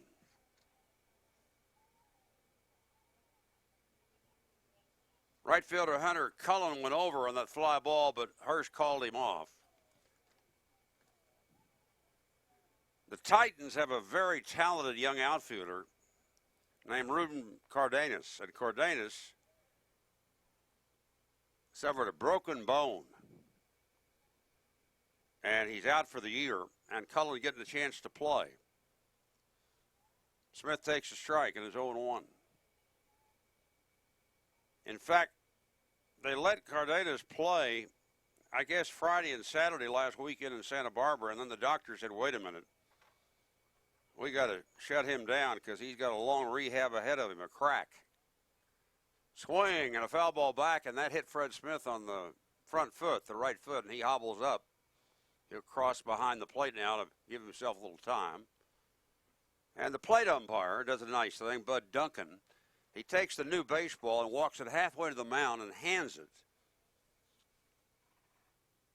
to Blake Workman. And what he did by that action, he allowed Fred Smith a few more moments to shake off the pain. And that's good umpiring. Oh, Smith back in, down 0-2 on the count. Here comes the pitch. Low getting away, and here comes another run for the Matadors. Colantano scores on the wild pitch to make it CSUN 3, Cal State Fullerton 1. Did I mention that Blake Workman had thrown 11 wild pitches this year? Change it, folks. It's now a dirty dozen.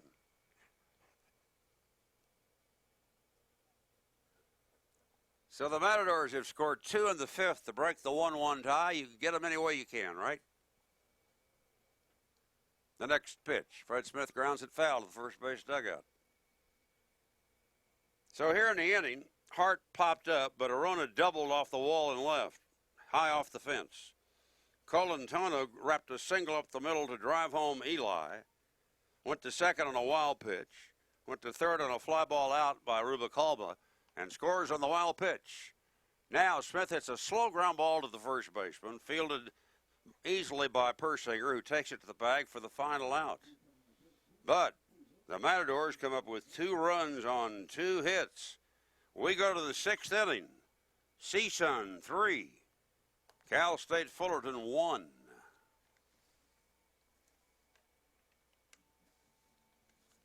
Matador Moments 2017. April 29th. Fred Smith ties a career high with 4 hits and comes up with 3 RBI against Hawaii. May the 5th, CSUN wipes out a 5-1 deficit at UC Irvine with 4 runs in the 8th inning and the winner in the 10th. Kevin Riley lines a critical 3-run homer. To the 6th inning, CSUN 3, Cal State Fullerton 1. And you know the Long Beach State Dirtbags are cheering for one team out here today at Northridge. That's the Matadors. They are 3 games ahead of Cal State Fullerton in the Big West race. 4 games remaining for both of those teams going into play today before they get together for the 3-game series next weekend down at Fullerton. Sam Myers has the lead for the second time today, the other time 1-0 after 3. And now in the 6th, they look at Taylor Bryant, Dylan Persinger, Hank LaForte.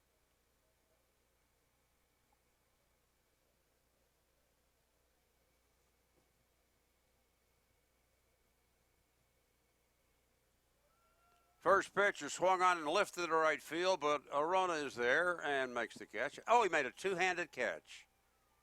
That might be the first 2-handed catch of the year for anybody.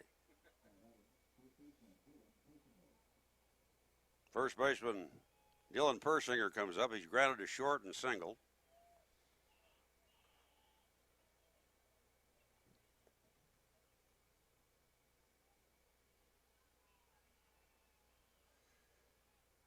Persinger just now climbing in. Myers delivers. A bunt up toward third, and it'll roll foul. A great decision by Nolan Bumstead. He came charging down from third. The ball was bunted hard. It's 90 feet from the plate to third base. The bunt had gone about 60 or 65 feet. Bumstead's first move was to barehand it and make a play. But then, because he's such a great academic scholar, he said, wait a minute. I may not get that guy. Let that ball go. And sure enough, it rolled foul. Nolan Bumstead's grade point average, 3.86.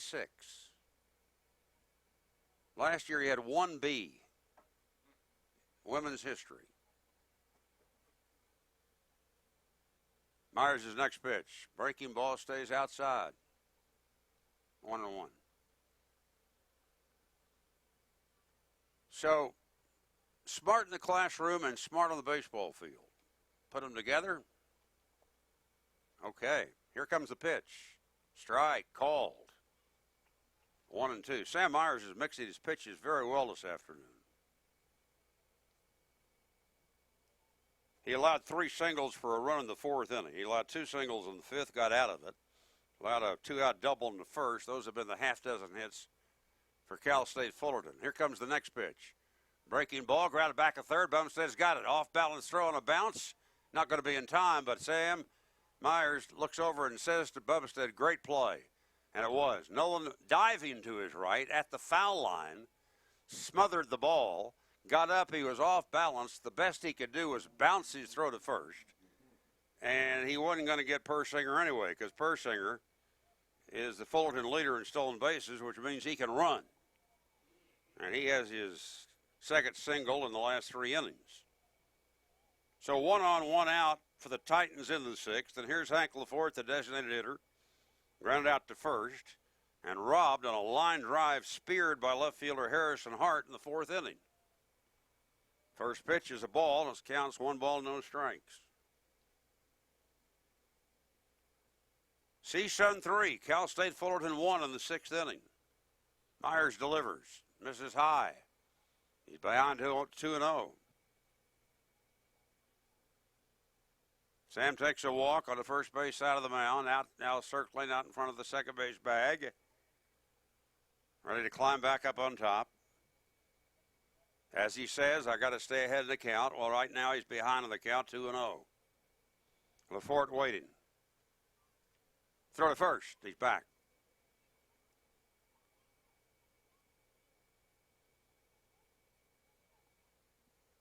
Rubicava singled in the first, Matador run in the third.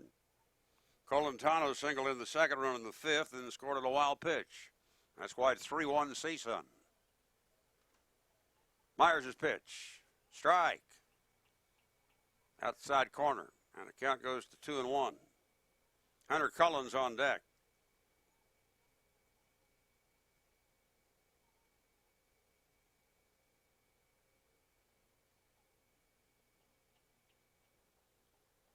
Sam is ready now.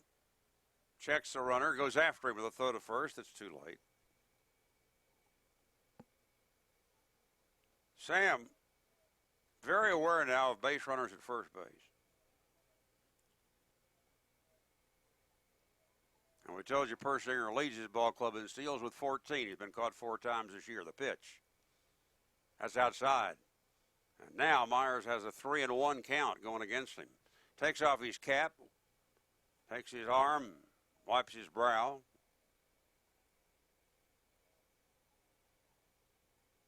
Now back up on top. Alexander flashes out the sign. Myers approves it. The pitch. Ground ball back to the pitcher. Myers has got it. Down to Smith for 1. Back to first. High throw over Colantano's head. So the Matadors missed what would have been an inning-ending double play because of the high throw by Fred Smith. But let's give Persinger credit. The runner coming from first may have had something to do with that, as he slid hard into second base. Everything was clean. So Hunter Cullen comes up with a runner at first and 2 men out in the top of the 6th inning. Cullen has struck out swinging and singled in the lone Titan run in the 4th inning.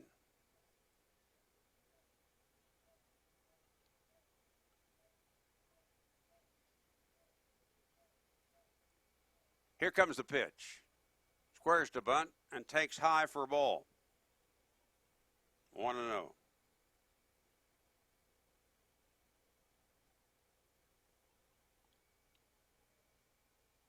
Three runs, 4 hits, 1 error for CSUN. 1 run, 7 hits, 1 error for Cal State Fullerton. We're at the top of the 6th inning at Northridge. Myers deals. Got the outside corner for a strike.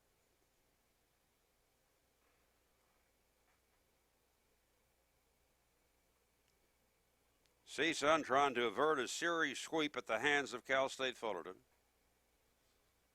Lost Friday 3-2, lost Saturday 16-7. Leads today 3-1. The pitch. Down and away for a ball. And that makes the count 2-1.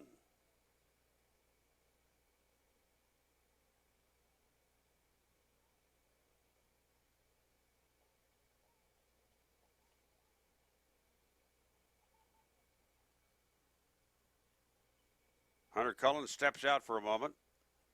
Now climbs back in waiting, and Myers' pitch. Swing and a miss. That's strike 2, 2-2.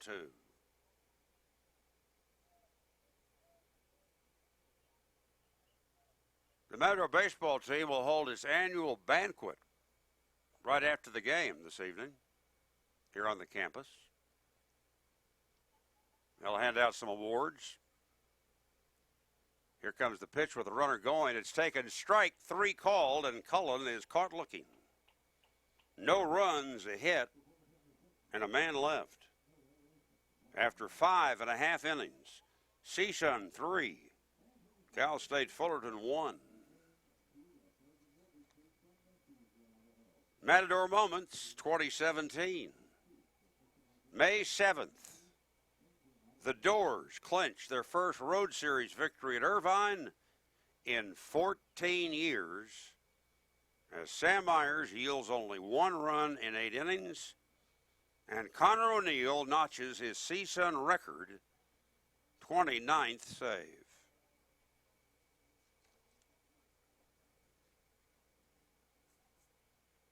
Greg Moore made a great point today on his pregame show with us. He said you look back at Connor O'Neill and what he's done in his time here for our ball club. He has been responsible, or at least partly responsible, for over 40 of our victories. And I just studied that, and he's absolutely right. 29 saves for Connor and 13 victories, both as a starter and a reliever. He'll leave school as the CSUN record holder in single season saves with 12 2 years ago, and career saves with at least 29. And who's to say he might get number 30 today? Justin Turner leads off in the bottom of the 6th and takes Blake Workman's first pitch outside, ball 1. 1-0.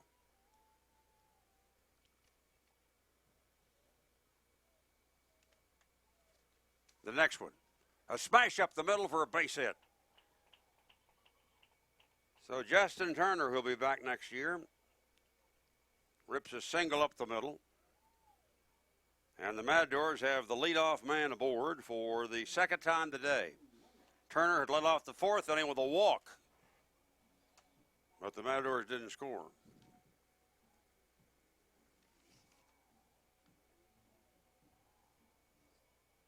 Albie Weiss checks in. He's lined to left and flied to right.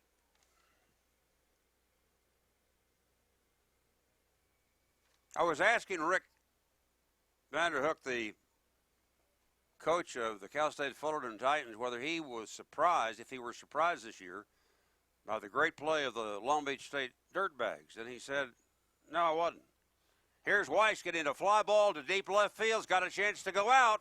It's gone. A home run for Albie Weiss. And CSUN takes a 5-1 lead over Cal State Fullerton. Number 11 for Albie this year. He points toward the sky as he crosses home plate. And Albie now, this year, with 11 home runs. He had 11 his first 2 years here, and 22 overall. Boy, what a likable fella Albie Weiss is. And he got one he could drill, and did he ever. He belts it out of here. So the Matadors, who were tied 1-1 going to the bottom of the 5th, come up with 2 in the 5th, 2 in the 6th, and they lead the Titans 5-1. And down in Long Beach, they're having an extra cup of coffee right now.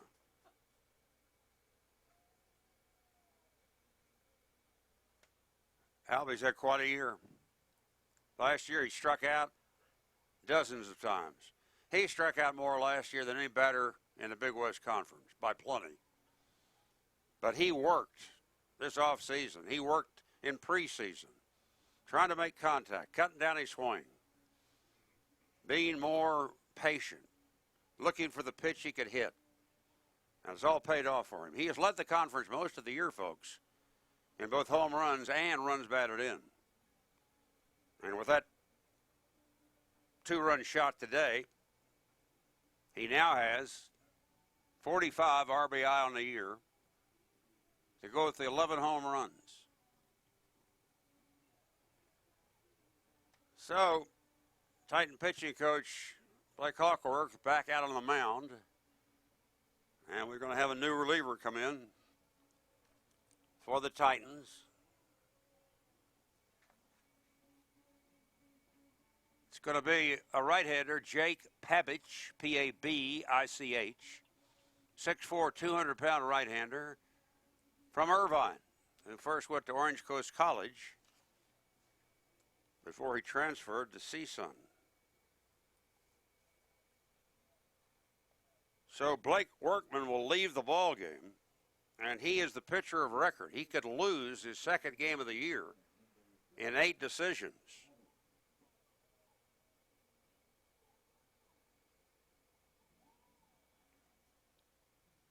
Pabich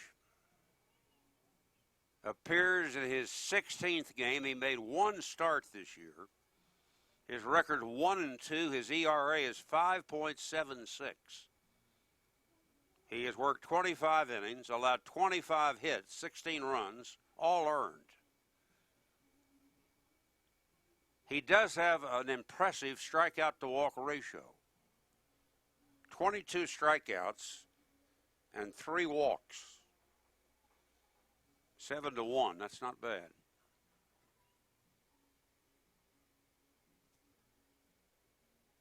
So the Titans bring on their 3rd pitcher of the afternoon. I was amused yesterday in looking at my scorebook during the game. I said Cal State Fullerton had a 13-0 lead going to the bottom of the 7th, and if you had said to me or anybody else at the time, Cal State Fullerton will wind up using more pitchers today than CSUN, I would have said you're absolutely crazy.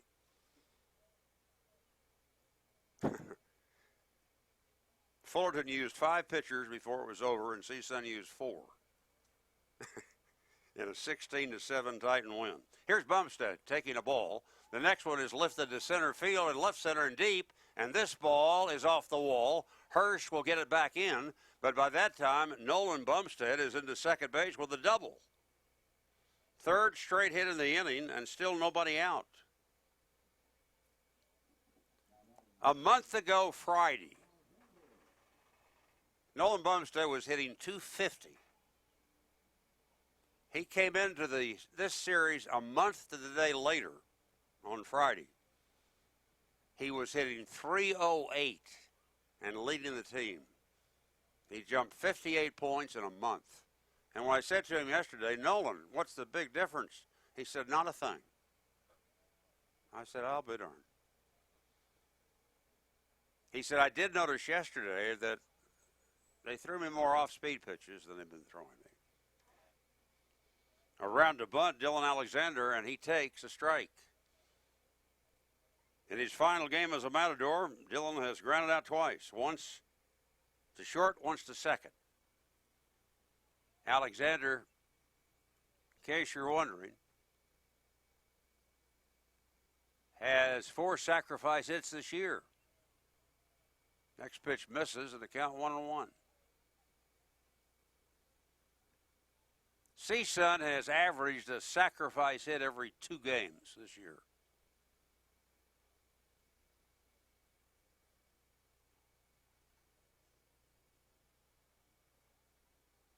Here's the stretch and the pitch. Fastball low, snap throw to second, goes into center field, but Bumstead decides he may not make it to third, so he wisely stays where he is.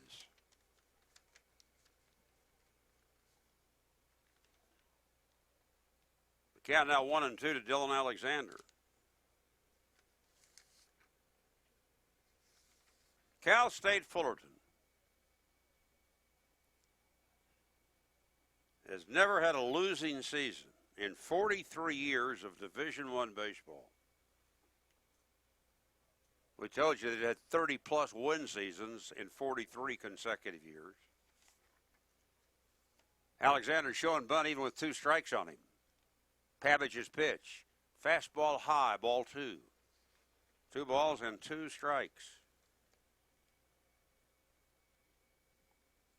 In the 43 years, Cal State Fullerton has played almost 2,700 games, and they have won 70% of them. That is an outstanding baseball program, and they've done it with 5 coaches. Only 5. Here comes the pitch on the way, and Alexander swings and fouls it out of play.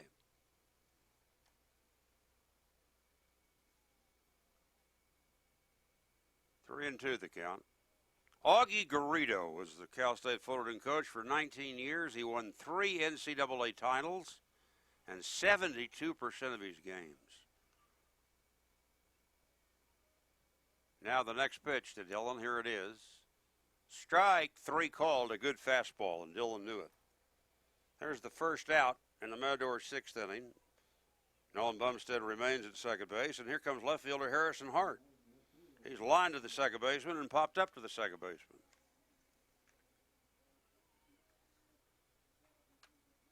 After Augie left Fullerton for the University of Texas, Larry Cochell came in and coached the Titans for 3 seasons.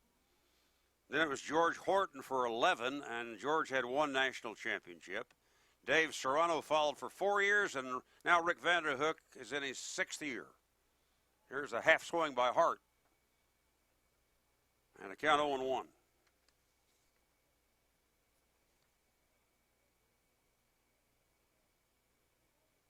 Cal State Fullerton is ranked number 13 in the country this week. So if the Matadors win today, they will wind up beating 3 teams that were in the top 15 during the year. The pitch. High chopper down to the first baseman. He feels it, underhands the pitcher coming over in time to get the batter Hart. Bumstead goes to third base, and there are 2 men out in the inning. And the hitter will be Eli Arona.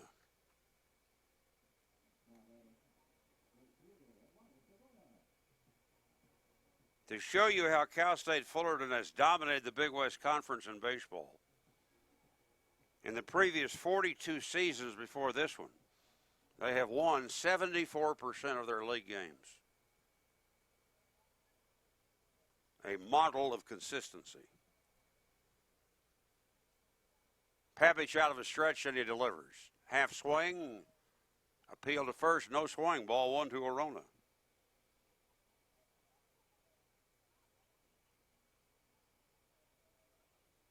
Fullerton has made 25 straight NCAA baseball tournament appearances, gone to the College World Series 17 times, and won 4 national championships. 1979, 1984, 1995, 2004. Arona waits, and here's the pitch to him.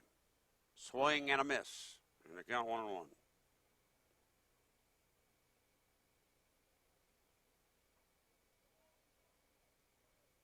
Fullerton has had an All-American player in baseball each of the last 19 years, a total of 112 in school history, and they've had 61 former Titan players who've gone to the major leagues.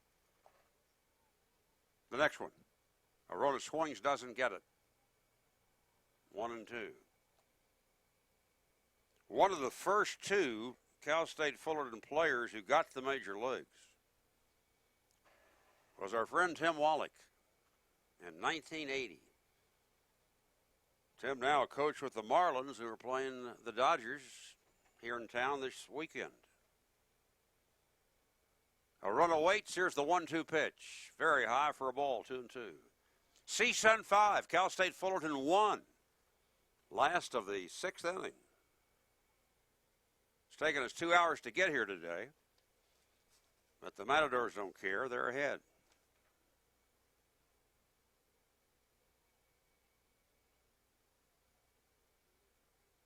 Now Papich prepares for his next pitch to Arona. It's on the way. It's low, ball 3. 3-2.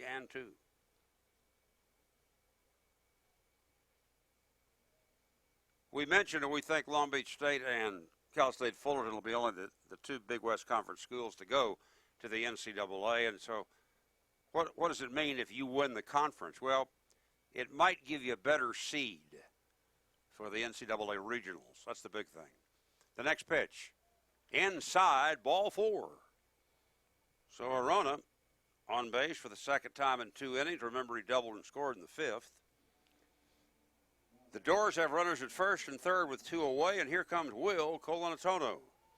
He's doubled and scored in the third. He's singled in a run in the fifth. Scored on a wild pitch.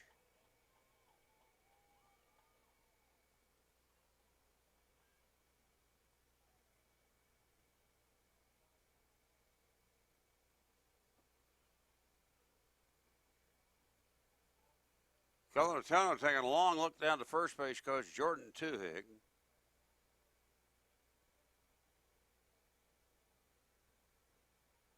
Now he's ready to climb in. First and third, 2 out. Here's the pitch. Very high for a ball. And the count is 1 ball, no strikes. 6 seniors in uniform for Cal State Northridge's baseball team for the final time today. Here comes the next pitch. That's taken high again. He hadn't come close. Timeout. Catcher wants to talk to his pitcher.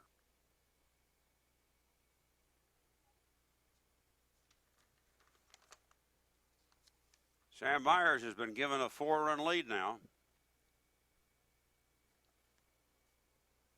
And here is pitching coach Blake Hawksworth back out there.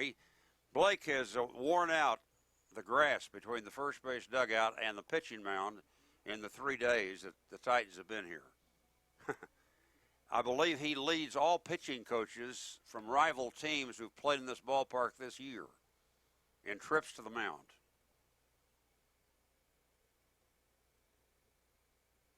Titans had a game this year at home against 12th ranked Arizona. They used 4 pitchers who combined for a shutout, and they won the game 4-0. So they got a great staff. Here's the next pitch. Will takes high again. Ball 3. 3 balls and no strikes.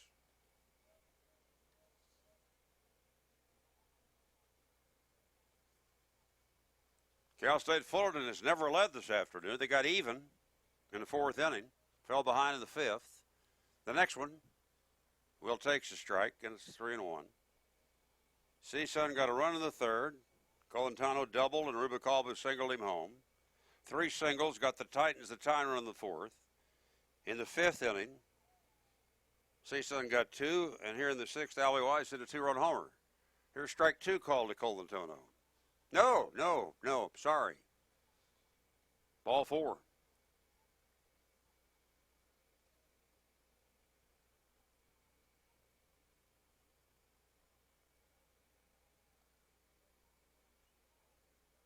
Rubalcaba coming up there.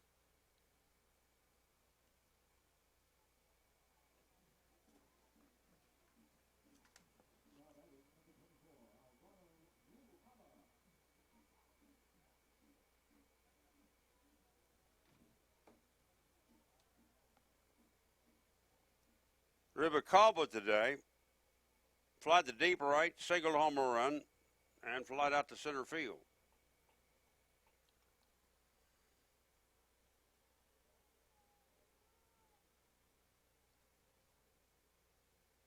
Pavage at the belt.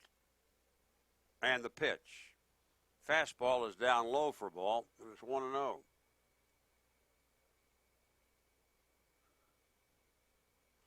Eli Arona is the runner at third base. Will Colantonio is at first base. Now the stretch and the next pitch. That missed just outside. And the count is 2-0 to the Matador second baseman.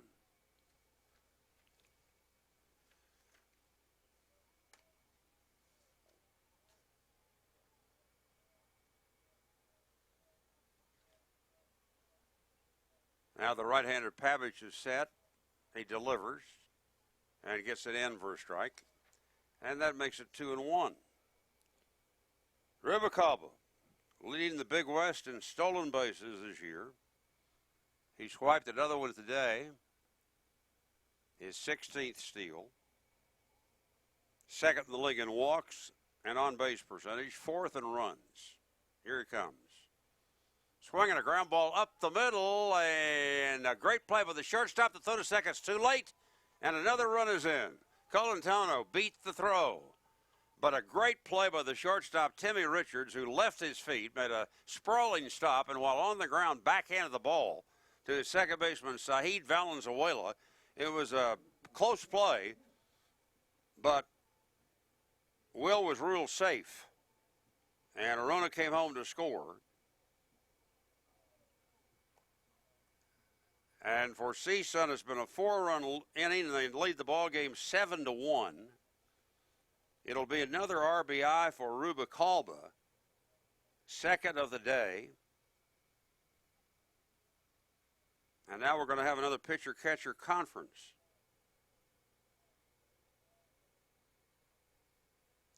We'll check that. We're going to wait and see. It might be an infield single for Rubalcaba.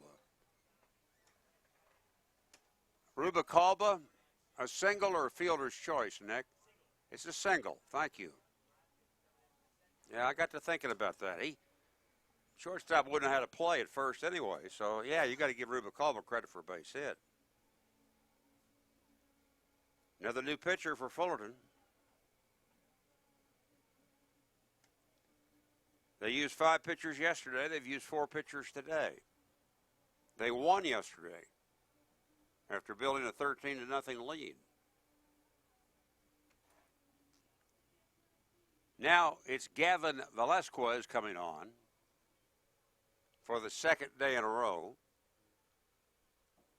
He pitched very well yesterday in relief. He was the 5th and final pitcher used.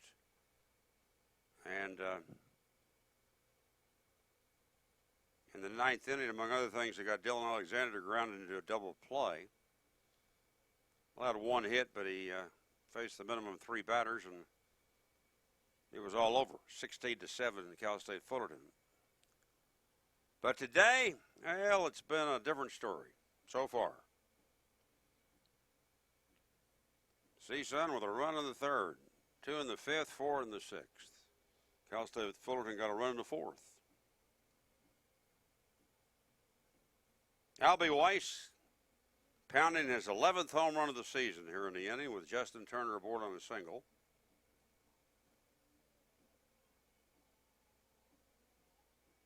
Fred Smith will be the hitter. And the Matadors have batted around. Fred is the 9th hitter in the inning.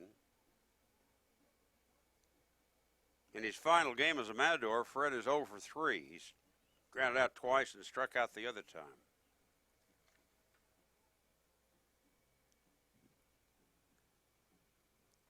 Gavin Velasquez is in his 16th game. 8 starts, 8 relief appearances. Handy guy to have on your staff. 4 wins, 2 losses, ERA 4.66. Worked 56 innings, has 29 strikeouts, 17 walks. He has allowed 6 home runs, the most of any Titan pitcher. The first one to Fred, and that is taken inside for a ball, 1-0. Colantano, the runner at second. Rubalcaba at first. 2 away. CSUN 7. Cal State Fullerton 1. Bottom of the 6th inning. The pitch. Swing and a drive out to center field. Hurst going back, and it is over his head off the wall. 1 run is in. The other man coming to the plate. The third of the plate. They might get him. He is out. Rubalcaba trying to score from first base. Hurst fired the ball into Valenzuela, who gunned it to Hudgens. There was a collision at the plate. Chris held the ball, and Rubalcaba was called out. But not before Colantano had scored the 5th run of the inning. So Fred Smith in his final game gets a double and an RBI, and it's a big inning for the Matadors. Just what the doctor ordered. At the end of 6 innings, CSUN 8, Cal State Fullerton 1. Magic Moments 2017. April 21st. We told you that Dylan Alexander had a career best 4 RBIs that day. Let's go to May the 9th. Eli Arona hustles home from second base on a 2-out error to tie Cal State Bakersfield. And Riley Conlon singles across the game winner in the 10th inning. Matador Moments, 2017. We've moved along to the 7th inning. Ross Porter with you today on GoMatadors.com, the CSUN Sports Network, and Big West Television. Again, we very much appreciate you tuning us in today and throughout the season.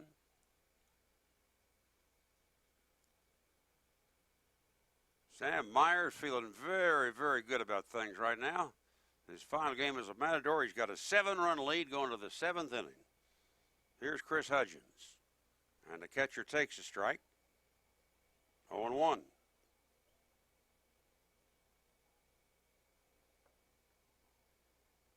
Sam has 5 strikeouts this afternoon. His next one, that stays outside for a ball, and the count is 1-1. Chris Hudgens, a team leader. His goal as a hitter, put the ball in play. He had 2 home runs last weekend in a game against UC Santa Barbara. And the next pitch misses to him, and the count goes 2-1. Chris Prescott on deck, and then Scott Hurst. The Matadors today have limited Scott to a lone single after his 4-home-run game yesterday. Here's a called strike. Myers evens the count at 2-2.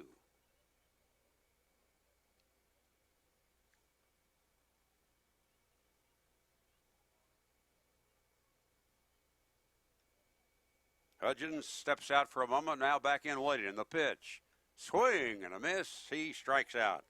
That's number 6 for Myers. And here's Prescott, who's been called out on strikes and singled.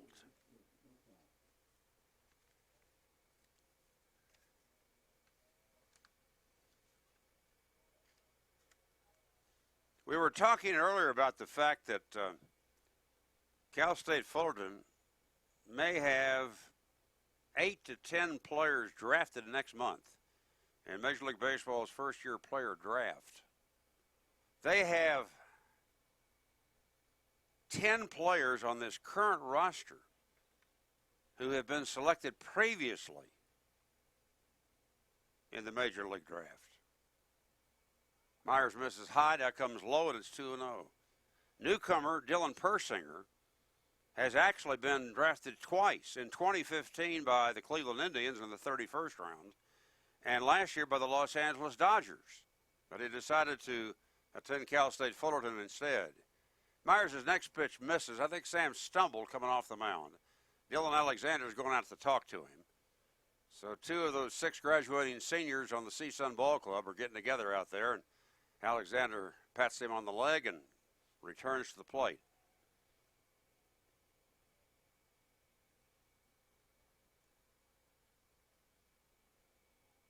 Prescott now back in, the count 3-0. Might well be taking here, and he is. And it's outside, ball 4. So a 1-out walk. And that is the first free pass of the day doled out by Sam Myers.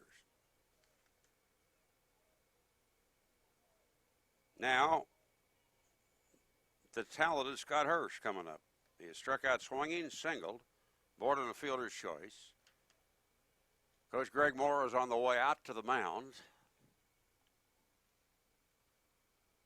And out in the Matador bullpen, left-hander Joey DeSalle gets up.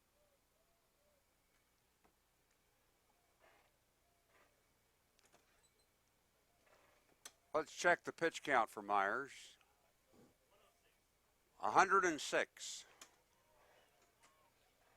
We got a lot of people to thank for their support and their help this year, and one of them is Nick Bocanegra, the fine sports information director at CSUN. He fills us in on facts like 106 pitches, and he's done it all year long, and he's also done some engineering for us on the broadcast. And our thanks to Nick for a very solid job of backing us up. All right, Myers stays in. Here's Hurst. And the pitch. Fastball, good for a strike, knee high, 0-1. And since it's the last game of the season and our final broadcast this year, I would like to thank some other people who've been so helpful to me. The pitch, swing, and a foul tip, 0-2 to Hurst. And, of course, at the top of that list would come Coach Greg Moore. Greg Moore has bent over backwards, if I can use that cliche, to help us in so many areas of getting ready, of information provided to me, of being there, of making great contributions. Here's the pitch. Strike, 3 called. Hurst caught looking on an off-speed pitch by Sam Myers. And Hurst, after hitting 4 home runs and a double yesterday, strikes out twice today and goes 1 for 4.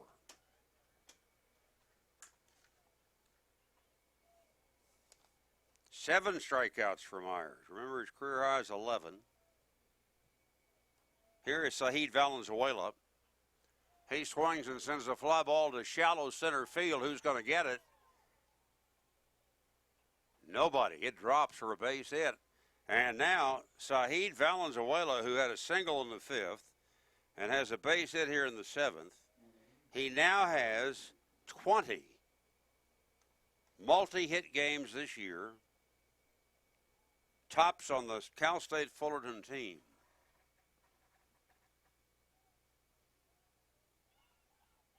And Saheed is a freshman out of Yuma, Arizona. In fact, he is the only non-Californian on the Cal State Fullerton team. They have 32 Californians and Saheed. So runners at first and third with 2 out. Here's Timmy Richards. He's had a good day, a double, a single, and a fly ball out to right field. 8-1, CSUN, 7th inning.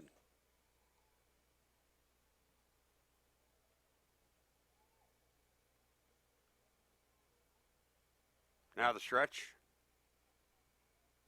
The 0-1 pitch. Swing a ground ball past the shortstop out to left field. The run is in. And going down towards second base and beating the throw there is Richards. He has his 3rd hit of the game. And he just picked up his 21st RBI. And now Cal State Fullerton gets a little bit closer. 8-2. Prescott came home to score the run. Valenzuela goes to third on the second double of the game for Timmy Richards. Here's the cleanup man, Taylor Bryant. He's 0 for 3, called out in strikes and 2 fly ball outs to right field. 8-2 in favor of the Matadors. Here comes the pitch from Myers. High for a ball. Now this is a top moment in this ball game. If Bryant gets a base hit, Cal State Fullerton suddenly is not 7 runs behind, they're 4 runs behind. They were 7, they've just gotten a run home to make it a 6-run deficit. Here's the next pitch. Slow ground ball to third. Very tough play for Bumstead. He's not going to have a play. Another run is in. And it's 8-3 on about a 50-foot single by Taylor Bryant. In baseball, they sometimes call that a swinging bunt. And Taylor Bryant just got his 34th RBI that way. It is the 3rd straight hit off Myers after 2 men were out. He had walked Prescott with 1 out, struck out Hurst for the 2nd out. But Valenzuela scores, Richards goes to third, Bryant's on, and here's Dylan Persinger. He's grounded to short and singled twice. Fastball outside corner, called strike 1. So any team that can score 16 runs in a game like the Titans did yesterday, you don't count them out. Not when it's the 7th inning. And suddenly the CSUN lead is 5, 8-3. Persinger waiting for the right side of the plate. Myers delivers. Fastball outside for a ball. Now, Tay Vandervoort of CSUN had a game at Nashville this year against Vanderbilt. Tay Vandervoort threw 137 pitches that day and pitched a complete game, a four-hitter. Here's the next pitch. Swing and a ground ball into right field for a base hit. It's another run home for the Titans. 4 straight hits with 2 outs, 3 runs home, and the CSUN lead is trimmed to 8-4 as Persinger collects his 3rd successive single of the game and picks up RBI number 27 on the year. So Myers may be well running out of gas. And here's Greg Moore, and that's going to be the it for Sam today in his final game as a Matador. He pitched very well overall, but he just seemed to labor here in the 7th inning after he struck out Scott Hurst, of all people, for the 2nd out. Valenzuela came up with a flare single to center. Timmy Richards got the double. Taylor Bryant got the infield single and the RBI. So he faced 7 men in the 7th inning, and he will come out. And he is hugged on the mound. That's how much he is respected by his teammates. His infield colleagues are hugging him, and Sam will leave and get a great hand from the fans. And his teammates are already coming out of the third base dugout to greet him and say, thank you very much, fam, for what you did here at CSUN for us. Jason Newman hugs him. Alex Hall hugs him. Jake Sperlin hugs him. He's not even in the dugout yet. Great admiration for a very likable young man, Sam Myers.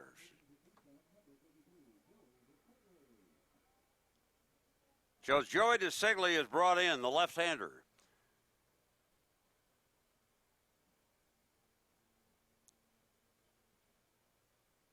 Eight to 4 the score. And CSUN very happy that it got 5 runs in the 6th inning to pad a 3-1 lead to 8-1.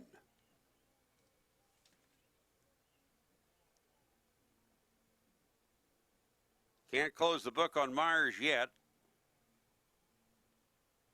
Bryant's at second base, Persinger's at first base, and they are his responsibility.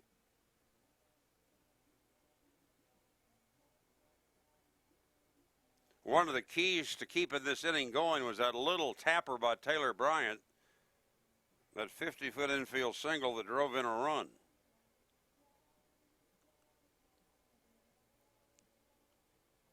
Two of the Titans, Timmy Richards and Dylan Persinger, each with 3 hits in this ballgame. Richards 2 doubles, a single, has scored twice. Persinger just got his 3rd straight single and an RBI. So DeSigley, who's 5'7", comes on to pitch. Joey is in for the 15th time this year. He made 1 start. He's 0-1 overall. His ERA is 6.45. He's only pitched 22 1/3 innings all year. 16 strikeouts, 11 walks. Hank Lafort due up, but they're going to go for a pinch hitter. And the pinch hitter is going to be Zach Weller, a freshman from Coronado, California. And the first pitch to Weller is in for a called strike. Zach Weller on the year hitting .243 for the Titans.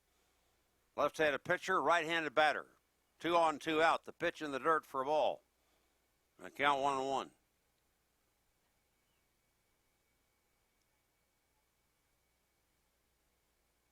Weller has hit 2 home runs. He has 11 runs batted in and 37 at bats.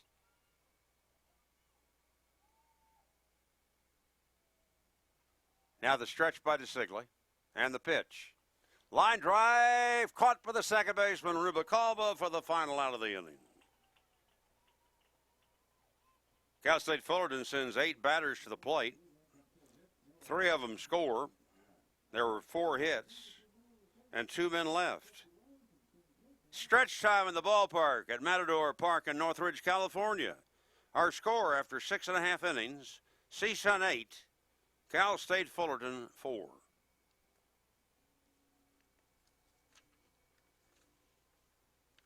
Matador Moments 2017.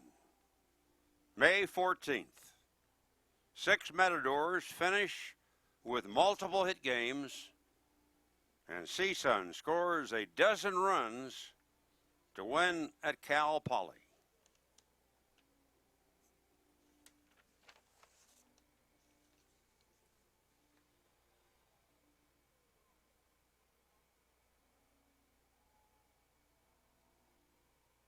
Umpires being rewarded with water as we get ready on this 92-degree afternoon to move to the bottom half of the 7th inning. Cal State Fullerton made it a little closer, scoring those 3 runs in the 7th inning. So Sam Myers today goes 6 2/3 innings. He's charged with 4 runs. He gave up 11 hits. He had 7 strikeouts and 2 walks. In fact, he only had 1 walk. So he can still win his 6th game of the season. And if he gets it, he'll wind up the top winner on the CSUN staff at 6 6.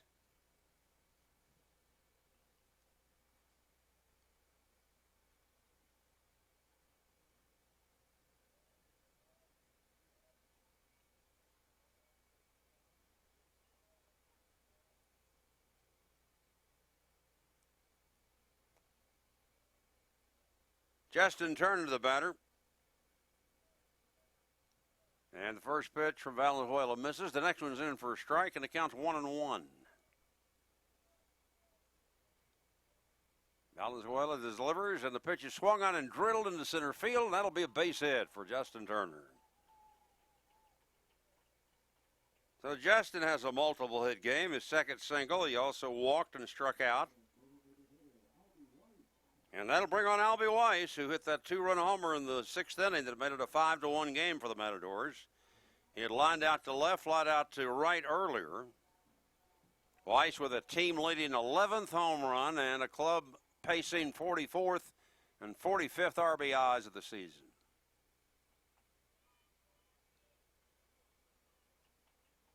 Albie's going to wind up the year hitting around 265, a great improvement over previous years. He had 199 one season. Throw to first, runner back.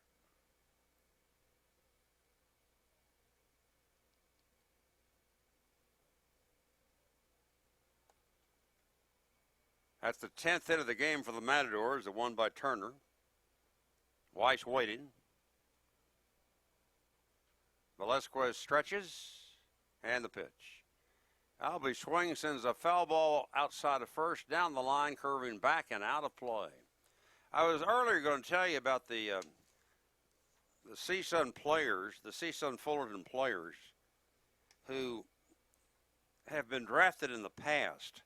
And you go back to 2013, Timmy Richards was picked that year in the 40th round by the Miami Marlins. He was the first Titan to be drafted. And then a host of the players were drafted in 2014. Throw to first, runner back. In 2014, he had Tristan Hildebrand in the 16th round by the Cardinals. Connor Seabold, the fine pitcher for the Titans, 19th round that year by the Baltimore Orioles. Chris Hudgens in the 35th round by the Yankees. John Gavin in the 39th round by the Milwaukee Brewers. Weiss takes the ball and it counts 1-1. Then in 2015, Colton Eastman, who pitched today, drafted in the 20th round by the Minnesota Twins, and also that year, Ruben Cardenas in the 37th round by the Miami Marlins. Throw to first, runner back. And as we told you, Dylan Persinger, selected twice by the Indians and the Dodgers, but came to Fullerton. 8-4 CSUN, bottom of the 7th inning. Here's the pitch. Weiss hits it foul past third. So the count's 1-2.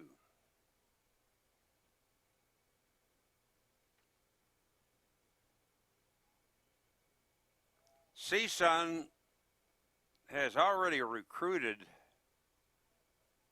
and gotten commitments from, I think it's 11 players for next year. They've only got 1 or 2 spots still open for the roster next year. Velasquez delivers. Fastball is in there for a strike. And Weiss is caught looking in and out. There is the first out.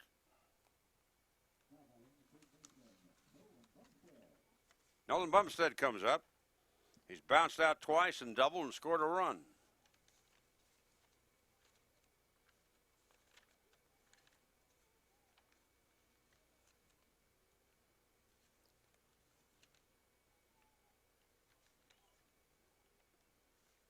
CSUN has already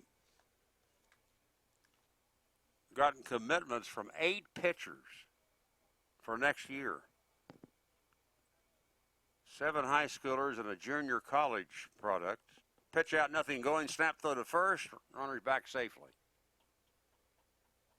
Ball 1 to Bumstead, 1-0.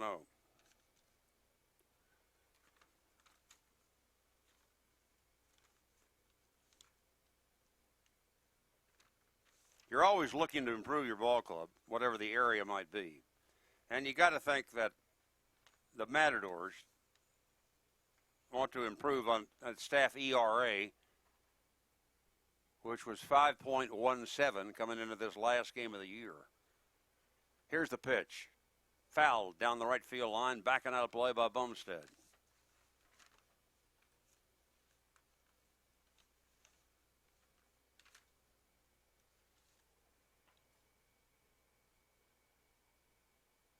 We've seen 21 hits in this game today, 11 of those by Cal State Fullerton.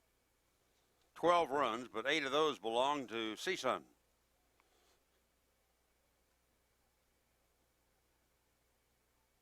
Velasquez opened this year with 20 1/3 scoreless innings. He's got a 91-mile-an-hour fastball, curveball changeup. He took Eastman's place when he was out of the rotation. Bernadine runner goes. There's a slow ground ball to third. Bryant barehands, fires to first, and got him. That's a very good play by Taylor Bryant. He charged the ball. He saw his only chance was to barehand and make the throw to get Bumstead, and he did. And on the play, Justin Turner advances to second base.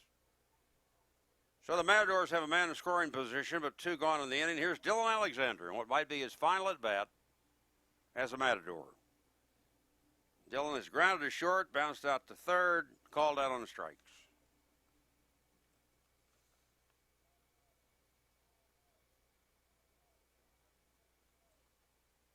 I talked about the Titans who might be drafted. There may well be some of the Matadors that will be drafted next month. Pitch. Swing, slow ground ball towards shortstop. Fielded, and the throw is a good one by Timmy Richards to get his man. No runs, a hit a man left. We go to the 8th inning. CSUN 8, Cal State Fullerton 4.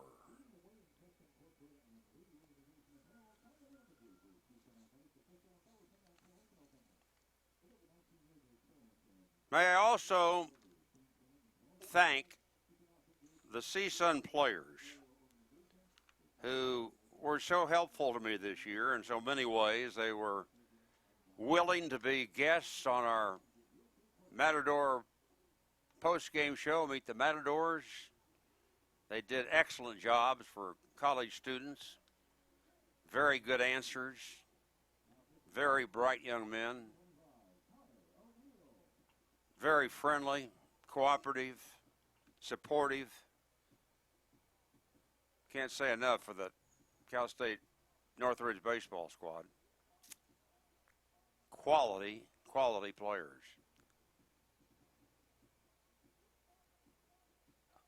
I think that the plate umpire today, Bud Duncan, is having some heat problems they brought him water there in the last inning, and now they brought him more water. The trainer is out talking to him. Greg Moore comes out of the third base dugout, and it may be that Bud's going to have to take the rest of the afternoon off, and we'll go with 2 umpires. If you weren't with us earlier, I mentioned that at a game over at Loyola Marymount this year, Bud Duncan was umpiring behind the plate one night and got hit by a foul ball. And he was hit so hard in the mask that it knocked him out. And they had to call in the medical support group out there. And he was out for, they said, 18 minutes. And, or the game was delayed 18 minutes. He probably wasn't out 18 minutes. But they took him to a hospital, and he recovered quickly, and he was back umpiring. In fact, he went back to LMU and umpired a game behind the plate about 3 weeks later. All right, Greg Moore is coming out, and he's going to talk to his colleague, the coach at Cal State Fullerton, Rick Vanderhook here, about something. It probably has to do with the umpiring change. You know, it could be in this situation they would try to get an alternate umpire, but that is very unlikely because that an umpire would probably have to be somebody from CSUN, since it's a home game, and you don't have standby umpires that come to these games like they would, say, referees in the NBA or referees or officials in the NFL.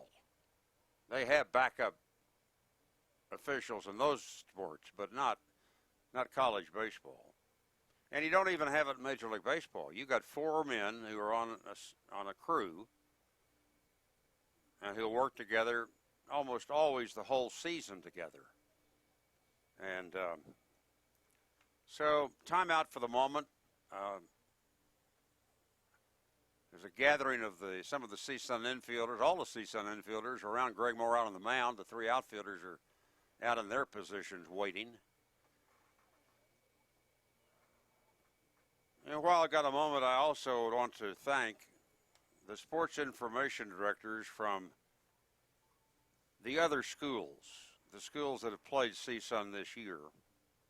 Greg Moore just motioned his outfielders to come in, and his infielders are already back to the dugout. So it's a hot day, 92 degrees. And if we're going to have a delay of any length, Greg wants to make sure his players don't get caught in that heat. So, only a few people I could single out. There are probably more. But Greg Moore, the CSUN players, Nick Bocanegra, the other schools' SIDs, thanks to all of them. And it's been a pleasure for me to announce CSUN baseball for the 2nd season. And we got kind of a preview today of next season. And it's going to be an interesting schedule next year. It's going to be 58 games for CSUN. They're going to have 29 here at home. They will have 29 out on the road. They're going to have the first 13 games of the 2018 schedule right here at Matador Field. They're going to open next season with a 4-game set against BYU. There will be a day off in that series because BYU doesn't play baseball on Sundays. So they're going to have a Friday single game, a doubleheader on a Saturday, and a single game on a Monday. Then they're going to have Manhattan University come in. 4 games, including, again, a doubleheader on a Saturday. Valparaiso will make an appearance next year at Northridge. They will be here for 4, and they, too, will have a doubleheader on a Saturday. In between those visits, Cal State Bakersfield will make a call at Northridge for a single game, and those are the 13 straight games to open the home season. Now, the Matadors will go on the road. And you know where they're going next year? Columbus, Ohio, to play 3 games with the Ohio State Buckeyes. While they're out on that trip, they're going to stop and play 3 with Missouri State. and they're going to have a day off between Ohio State and Missouri State. And they say they may find somebody out there that'll play them in that lone day, and they would have a 7-game road trip. And when they come home next year, they'll have 4 of the Big West teams coming in here, the 4 that were not here this year. They'll have 4 on the road at the Big West at the schools that were here. The Matadors will play them in away games next year. They're going to have a 4-game series next year with Pepperdine. First time I think that's happened. It'll be 2 here, 2 at Malibu, and they'll split them up the way they do it. They're going to have a game at San Diego State. Let's see who else. They close the season next year, CSUN, with 3 games at USC.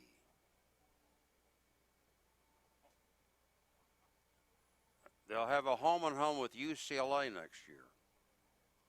They don't play Loyola Marymount. And folks, give me a little credit. I just did that from memory because I can't find the sheet that gives me the schedule. I can tell you this also as this comes to my mind. And this is not good when you're scheduling your team. But the Matadors next year will play 14 of their last 18 games on the road.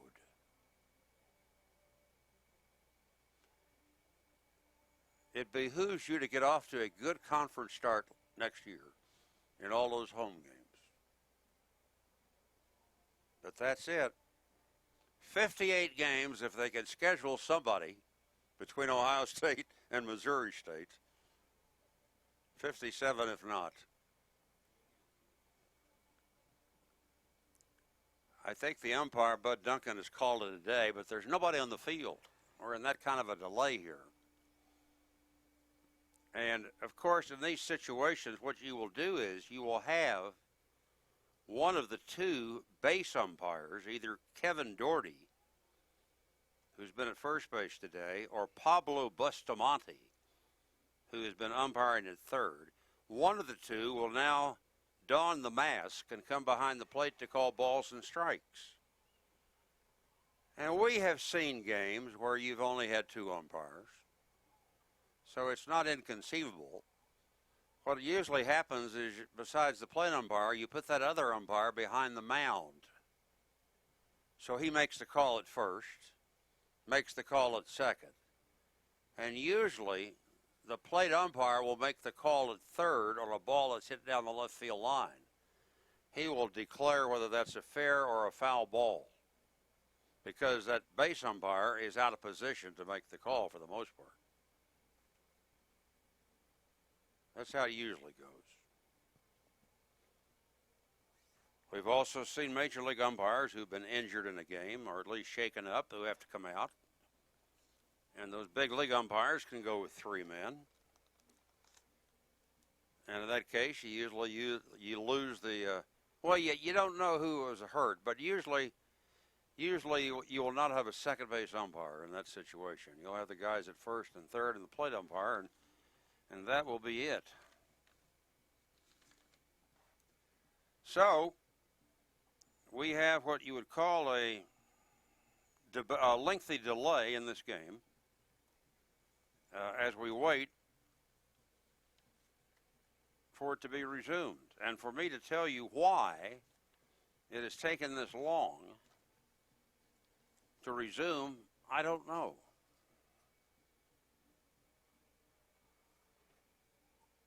Cal State Fullerton coach Rick Vanderhook was saying the Big West Conference can play with anybody. The conference has shown that by the amount of teams that it gets in the postseason. We've had 3 different teams from our conference the last 3 years that have played in the College World Series.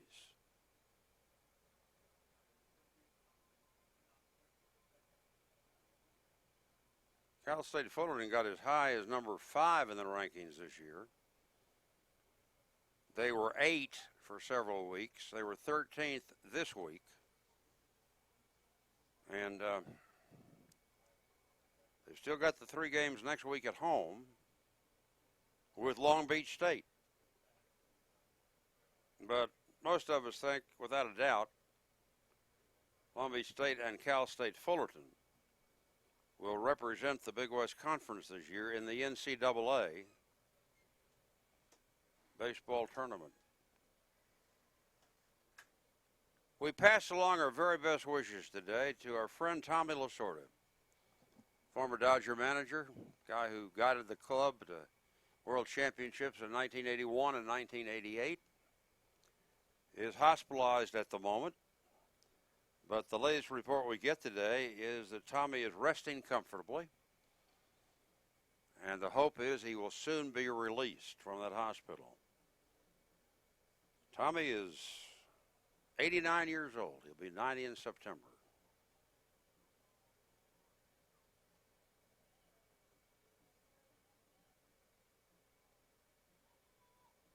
Tommy made an appearance on May the 3rd this year down at Dodger Stadium. We went out the day that they unveiled Vin Scully's retired microphone out there.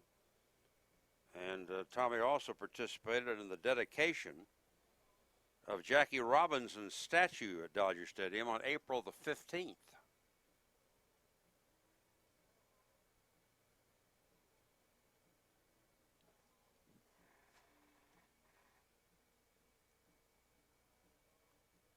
Well, let's see what else we can tell you this afternoon that's going on. Maybe we'll take a look at that Major League Baseball scoreboard. Why not? Told you the Angels ripped the Mets 12-5. Yankees shaded the Rays 3-2. Blue Jays topped the Orioles 3-1. Nationals nipped the Braves 3-2. Cubs polished off the Brewers 13-6. And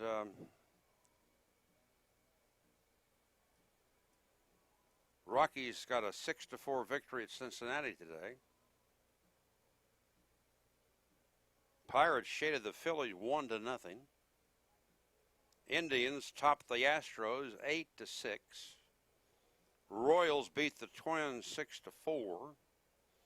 Cardinals stopped the Giants 8-3.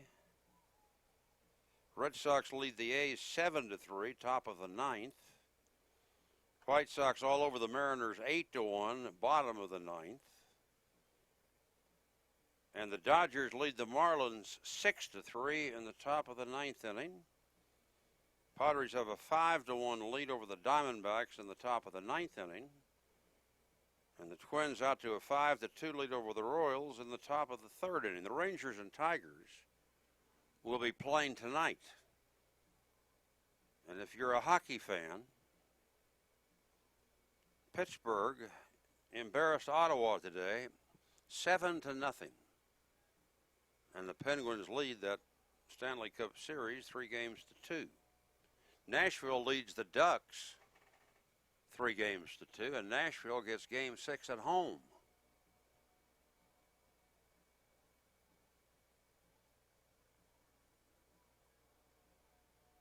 The Angels, we told you earlier, had 5 runs in the first inning today in New York against the Mets. 4 on a grand slam by C.J. Cron, his first homer of the year. They came back with 3 in the second and 1 in the third. So their pitcher, Jesse Chavez, went to the mound in the bottom of the third, feeling very confident that he could score his 4th win of the year with a 9-0 lead. And Jesse was right. He won 12-5.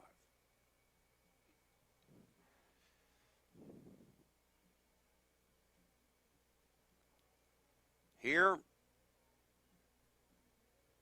nothing occurring on the field. And we continue to wait.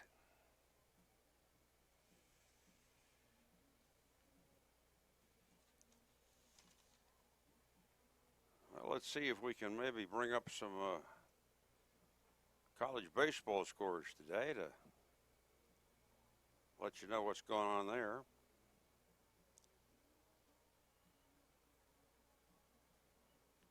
We have afternoon games going in the conference for the most part today. Last couple of days we have had some night games.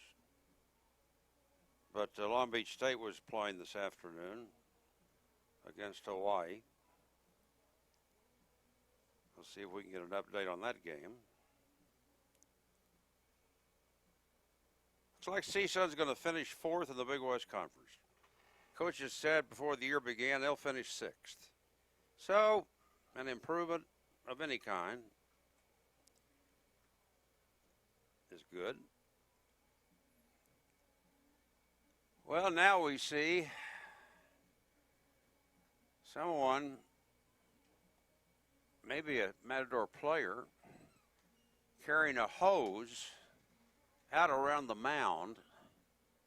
He has dropped it on the ground, and it is bench coach Riley Goulding. You know, that's one thing about the CSUN baseball team that I think is highly unusual. Coach Greg Moore is so intent on having his players do so many things that are positive, can be helpful. And one thing he does after each home game, everyone on the CSUN team is assigned a duty.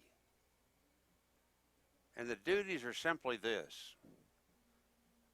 Take a rake and go to the infield, if you're the second baseman, and rake the dirt around second base. If you're the first baseman, go to first base, do the same thing. Same thing shortstop, same thing third baseman. Others come in and pound down the dirt around the home plate area. You'll see other CSUN players go out to the mound. They'll work around the mound. So they all serve like they are ground crews members. And it's just another situation where Greg Moore is asking his players to do more than just suit up and come out and play baseball. Do more than just go to class. Although he's very proud of the fact that this team has improved its grade point average significantly in the last several years. That grade point average, the last time it was turned in, the grade point average of the CSUN players was 2.88.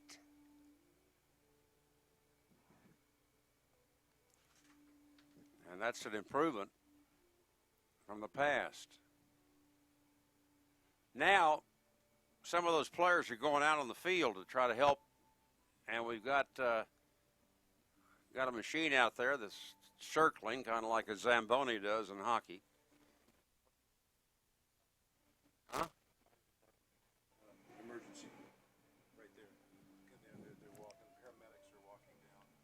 You can't see them now. They're behind, right there. There's also now a fire truck out behind the left field fence. And I hope that is not because they're worried about Bud Duncan. And the paramedics are out there. Bud was able to leave under his own power. And now here come the paramedics in toward the third base dugout. And meanwhile, Riley Goulding is out with his hose spraying the left side of the infield. He's getting moral support from pitcher Joe Ryan, who is standing by him and not doing anything.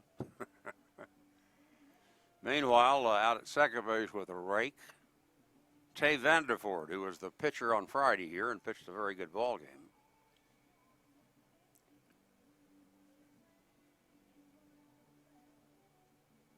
So we have to think that this is some sort of a medical emergency with the fire engine here. Connor O'Neill getting up in the Matador bullpen. Because if you're going to have any kind of a lengthy delay like this, the guy that's affected is your pitcher. And Joey DeSigley had relieved Sam Myers after Sam went 6 2/3 innings this game. And it's been a while since he's thrown the ball.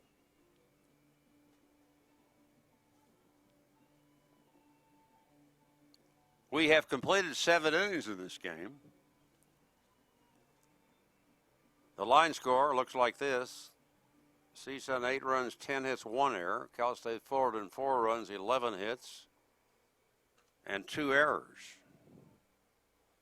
And the temperature has jumped now at Northridge to 95 degrees. So that certainly could be a factor in Bud Duncan's condition. The plate umpire as he came off the field. They brought him water in the last inning, and it looked like he was battling a problem. So all we can do, folks, is wait.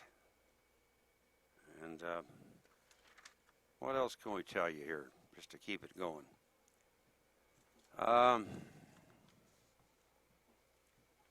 Told you about the sneak preview of the CSUN baseball schedule next year.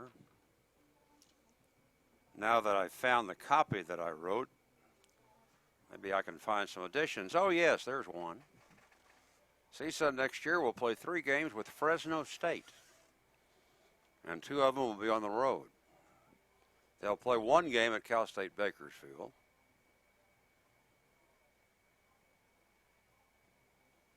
The 4 Big West Conference teams that will play 3-game series here at CSUN next season will be Cal Poly,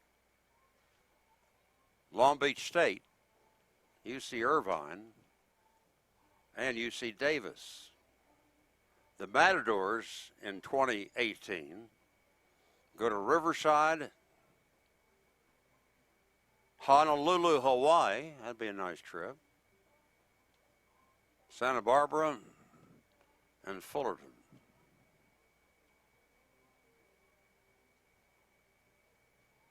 Final 7 games next year on the road. 1 at UCLA, 3 in Fullerton, and 3 at USC.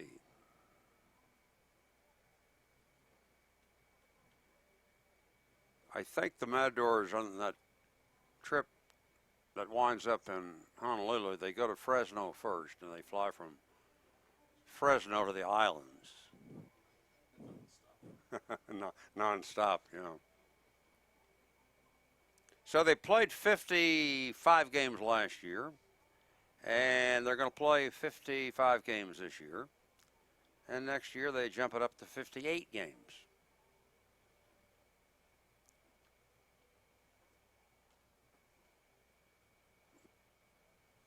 I find that most baseball fans that I talk to are surprised that college baseball teams play as many as 55 games.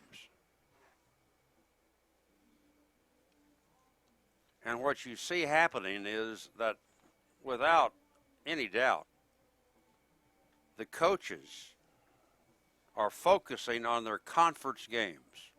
Now, the conference season in college baseball, at least in the Big West, it doesn't really start about until the 1st of April. So you play a few games in February, you play a lot of games in March.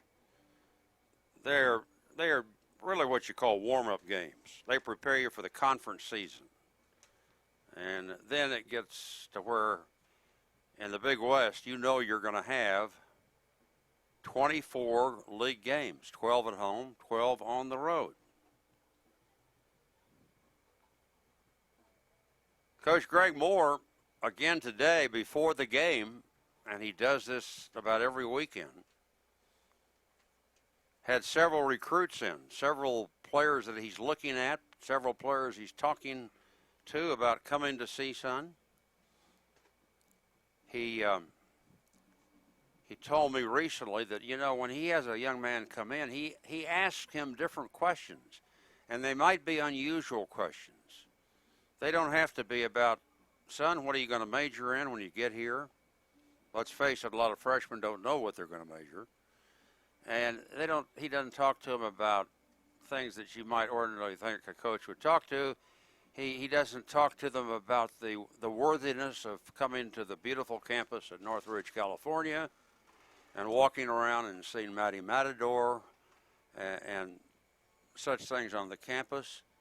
But he talks to them about their life and about what they expect and about the values. And he has already gotten, I think it's 11 players. I think it's the 10 high schoolers and one junior college player who have told him that they are coming to CSUN next year. 8 of the 11 are pitchers. And you look at these recruits, and many of them are from Southern California. Many of them are playing somewhere not close, not very far from this campus. But there is a limit, and the player limit for Greg Moore is 35. Here comes our buddy Nick Bocanegra. Nick, do you have a report on why we are having this lengthy delay? Except that the plate umpire had heat problems, didn't he? Probably. He was all hearsay, but I guess he was suffering from something in his arm. Wow. And they couldn't finish with 2 umpires, huh? Well, I think the ambulance is there. I'm assuming they took him off, or they're going to take him off. All right. But, We're getting a report from Nick Bocanegra, the very able sports information director at CSUN. And Nick has it from his very reliable sources that are scattered all over the campus that apparently the plate umpire today, Bud Duncan, also had a little pain in at least one of the arms. And maybe the throwing arm, maybe he threw too many baseballs back to the pitchers today. But apparently he's going to go to a local hospital just for a checkup. And that's why we had the fire truck and the paramedics here. Greg Moore has now come back from the first base side. He may have gone over to talk to Rick Vanderhook, the Fullerton coach. He's coming back now to his side. His players are starting to play catch, some of them in the outfield, to stay loose. You don't have to do too much today to stay loose, since it's 95 degrees at the moment in Northridge. Just wanted to let you know, Ross. Yeah. Down at Long Beach, they are listening in to the broadcast. They have it on their board. Oh, good. Well, we're happy to hear that our friends down in Long Beach are able to hear us today. Congratulations to you, all of you, especially to Coach Troy and the Dirtbag. I started calling them the Sandbags, but they've moved up there now, the Dirtbags, and they have been for several years. I remember when they were the 49ers, but I saw the story about that. I think it was last year that a couple was it the former players down there got together at Long Beach State and said, you know, these guys really are really grinding it out. They're sticking their noses in the dirt. They're going for ground balls and really playing hard, and they may get a little dirty. They may have to have the uniforms go to the laundry when the game's over. So why don't we change it? Why don't we make them the dirt bags? And if it had anything to do with the success this year of the Long Beach State baseball team, congratulations to the alumni down there for making that change. Because, and I talked about this earlier in the game before our friends down at Long Beach ever came aboard. Long Beach State has had an outstanding year. At one time this year, they were 7-2 in the Big West Conference. They came in today and they were 17-3 in the league. They were 3 games ahead of Cal State Fullerton, the team that had been chosen by 8 of the 9 Big West coaches before the season began to win the league again. What's Fullerton won it? 6 of the last 7 years? And the coaches said, yeah, there's one school. One coach said, no, I'm not going to vote for Fullerton. I'm going to vote for Irvine. And poor Irvine, they are 7-13 in the league right now. And the only team that they're ahead of in the league is UC Riverside by a game. But Long Beach State, 10-1 in the Big West after they lost to Cal State Northridge in that final game down there in a 3-game series, 8-5.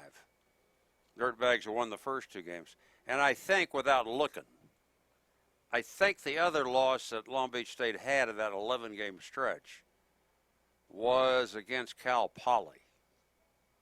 But whatever it is, it's been a marvelous year down there. And let's see, let me technically figure this out in my head. Do we have a Long Beach State Hawaii score today? 2-1 Long Beach wins. Long Beach won again, 2-1. They beat Hawaii 2-1 on Friday. They have a share of the So now making Long Beach State's conference record 18-3. And should the Matadors hold on to any part of this 4-run lead here over the last 2 innings, Fullerton will dip to 14-7, and the race will be over. And Long Beach State will be the winner. If Fullerton wins this game, they'd go to 15-6, and that would set it up for that 3-game series next week down at Fullerton. Now, you don't want to really play at Fullerton if you don't have to. They have won 18 of the last 21 home games they've played.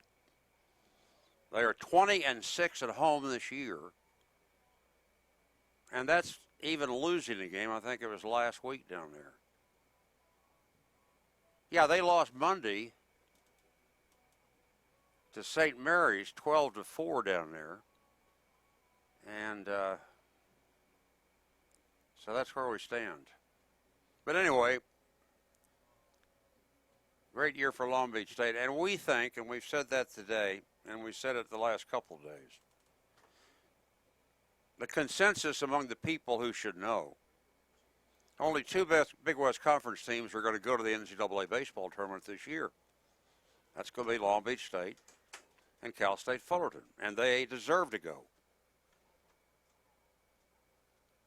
And if you finish first in the league, you should get a better seed than the second-place team in the Big West.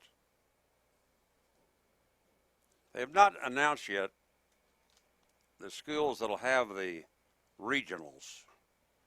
But in college baseball, you have the regionals, and then you have the super regionals, and then you have the College World Series. That goes into June.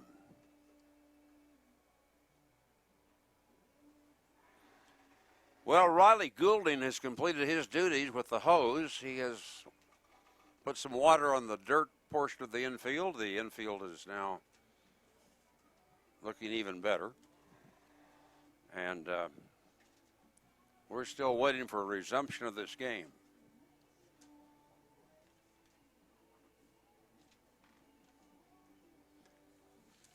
To review it for you, this game was scoreless today until the bottom of the 3rd inning.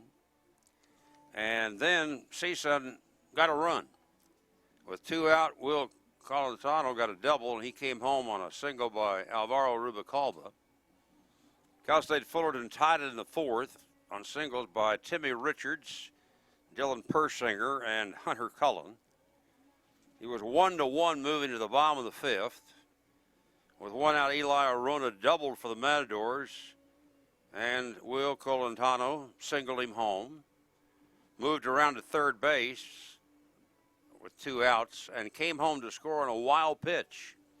That made it 3-1. Then CSUN had an explosive 6th inning in which they scored 5 runs. Justin Turner singled. Albie Weiss drilled his 11th home run. That made it 5-1. Nolan Bumstead got a double. 2 outs later, Arona got on. Colantano got on walks. Rubalcaba had another RBI single. Fred Smith had an RBI double. And when it was over, CSUN had scored 5 runs in the 6th to take what appeared to be a commanding 8-1 lead. However, Cal State Fullerton charged back. And in the 7th inning, they came up with 3 runs. A 1-out walk to Chris Prescott. And with 2 out, Saheed Valenzuela singled. Timmy Richards doubled. Taylor Bryant had an RBI single. And Dylan Persinger came up with an RBI single, and that chased Sam Myers. Those 4 consecutive 2-out hits. And Joey DeSigley came in and got Hank Lafort to hit a soft liner to second to end the inning. And the Titans settled for 3 runs. That made it an 8-4 lead for CSUN. And that is how it stands now at the end of 7. Well, good news, folks. 2 umpires are coming out. And the CSUN position players are now racing to their spots on the field, and we will come back and be ready to play baseball. And it looks to me like Kevin Doherty is now going to be the plate umpire, and Pablo Bustamante is going to be the umpire out in the field. And Pablo has gone to shallow right field, which really takes care of all my talk about the umpire will be at second base. And right now, he's not. Connor O'Neill is going to go to the mound. The record-setting closer for the CSUN baseball program goes out to the mound.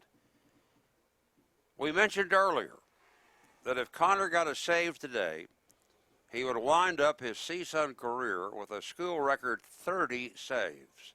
Now, he's the young man that never got a Division I college baseball scholarship offer. Now comes what is not good news as far as that goal. Connor comes into the ball game and he inherits a 4-run lead. To get a save, you may have no better than a 3-run lead at any time. Now, you're saying to yourself maybe, hey, what if Cal State Fullerton got a couple, a run or 2 or 3, and CSUN still won the game? Would he still get a save? No. Sorry. It's 8-4 CSUN as we go to the 8th inning, and that's where Connor O'Neill picks up and becomes the 3rd pitcher of the game for the Matadors. At the plate for Cal State Fullerton is Hunter Cullen, and the pitch. A one-hopper to second. Alvaro Rubalcaba fields it, looks at it, and throws to first in time. 1 out. I don't know what the delay was. I'm going to guess half an hour. It's the longest delay I've ever encountered in a booth. So 1 away, here's Chris Hudgens. He's 0 for 3. Grounded to third, fly to deep right, and struck out. O'Neill winds the pitch. That is taken for a strike. 0-1. Connor was the losing pitcher here Friday afternoon. Tay Vandervoort made that start for CSUN and pitched a marvelous game. The next one, that's taken high, and it counts 1-1 to Hudgens. Vandervoort was ahead 2-0 after 3, and 2-1 going to the 8th inning. And with 1 out in the 8th inning, he gave up a single to Scott Hurst and came out for O'Neill. Connor's fastball's in there for a strike, 1-2. O'Neill struck out Salid Valenzuela, but in the 8th inning, after Hurst got a single, he took second on an error in left field and came home to score on a Timmy Richards single. That cost Vandervoort any kind of a chance for a victory and made O'Neill the pitcher of record. Here's a pitch taken high, ball 2. And in the 9th inning, O'Neill got Richards on a line drive out to left field. Taylor Bryan on a line drive to left field for the first out. But then he walked Dylan Persinger. Next pitch misses, and it's 3 balls and 2 strikes to Hudgens here. After Persinger walked Friday in the 8th inning, Hank Lafort got a single and drove him to third base in a 2-2 tie. Here's the payoff pitch, and it's down low, ball 4. So Hudgens draws a 1-out walk, and that'll bring on Chris Prescott. He struck out, singled, walked, and scored a run. Anyway, back to Friday. The Titans get runners at first and third in the top of the 9th inning. 1 out, 2-2 tie. The Matadors bring the infielders up. They got to choke off that runner coming to the plate. The batter was Hunter Cullen. He's a left-handed batter. He hit a high bouncer to second base. Rubalcaba gloved the ball. He had to make a step back and a little to his left to get it. He turned and made his throw to the plate to Alexander. It was close, but Pershinger got the hand on the plate. The run scored. O'Neill got the loss. CSUN dropped it 3-2. And O'Neill got the loss by being mad at himself for walking a batter. He hates to do that. So Connor's 5-4 this year, best ERA on the staff at 2.81, and 7 saves this year. So he had 12 saves the first year, 10 saves last year, 7 this year for 29.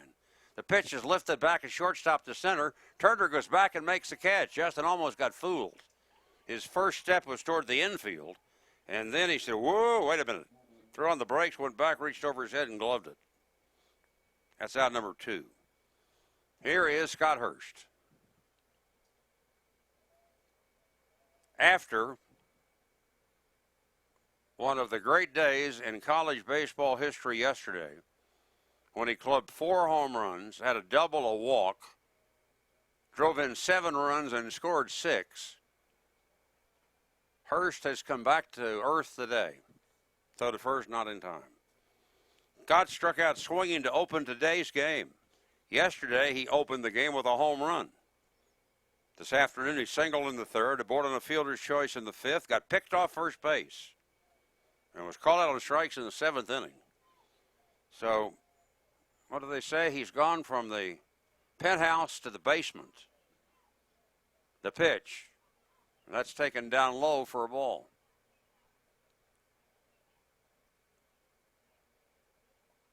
Talking to Scott today, I said on the broadcast yesterday, I mentioned you were wearing number 6, which was also the number of one of the great hitters of all time, the Hall of Famer Stan Musial of the Cardinals. Next pitch is in for a called strike, and it's 1-1 to Hurst. And Scott said, Stan the man. I said, yeah. In fact, yesterday I said Musial's nickname was the man. And I said, as far as they're concerned now in Fullerton, you are the man.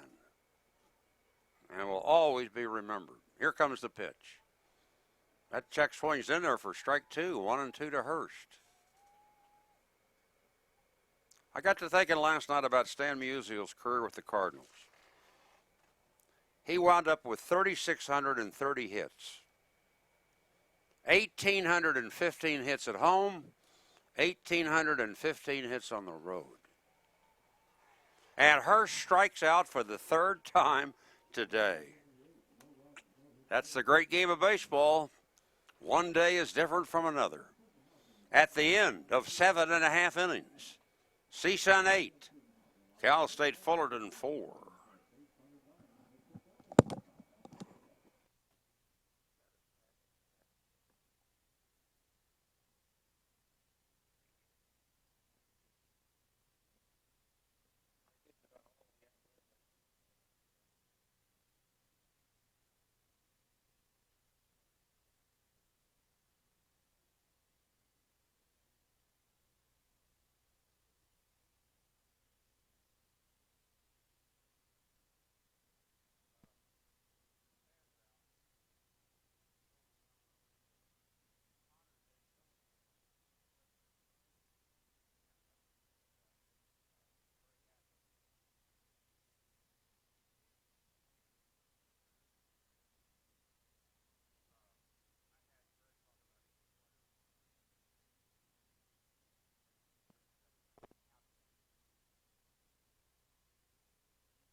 We go to the bottom half of the 8th inning. Final baseball game of the season for CSUN.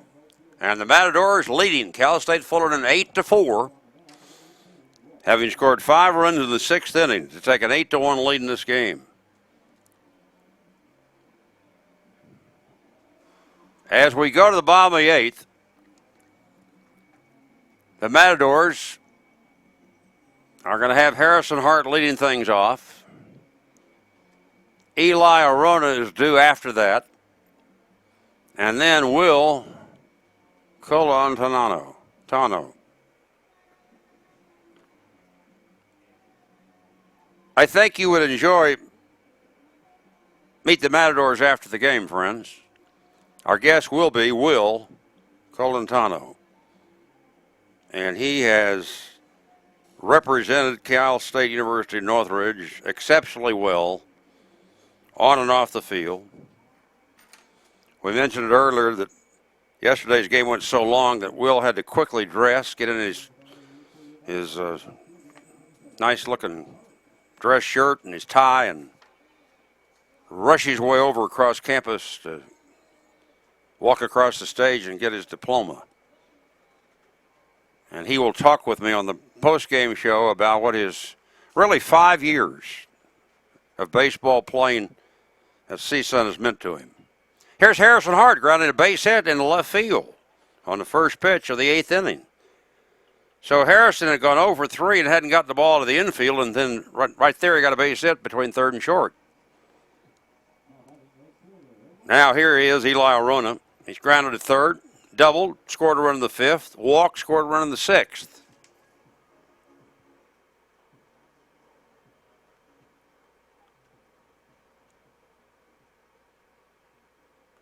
Eight to 4 in favor of the Matadors.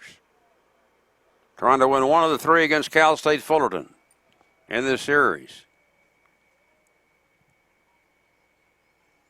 The pitch with the runner going is taken, and the throw to second base is not in time. Stolen base for Harrison Hart.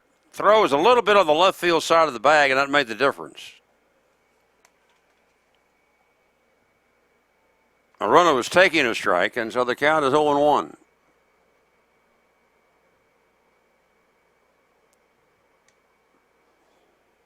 Cal State Fullerton has just brought on its 5th pitcher of the game. And this is an interesting move by Rick Vanderhook. The pitcher is his great closer, and the next pitch is over the head of a runner to the backstop, and on that very wild pitch, Harrison Hart goes to third base. Normally in baseball, you are not going to see a closer as good as this young man brought into the game in the bottom of the 8th inning with his team trailing by 4 runs. And it's not a case of let's get him some work, because he's had work. In fact, he got the save here on Friday afternoon. He's 12 for 12 on save opportunities this year, breaking ball for a strike. This young man's name is Brett Conine. First time I saw his last name, Conine, I thought, I bet he's Jeff Conine's brother. Not only is he not Jeff Conine's brother, they don't even pronounce the last name the same. Fastball, and a runner takes inside. And the count goes to 3-2. This young man went to El Modena High School here in Southern California. He was a starting pitcher. He came here, and they thought he had some talent, but he's been even better than advertised. I mean, an earned run average for this young man of 1.30. A runner takes the next pitch. And we've got a full count. How about these numbers? Conine has worked 35 innings. He has 32 strikeouts and 5 walks. And he's just starting out. He's a freshman. And he is a big freshman. He's 6'4", he weighs 215. The pitch swung on and missed. Strike 3. So Hart's still at third base, now 1 out. And here is Will Colantano for his final at-bat as a Matador.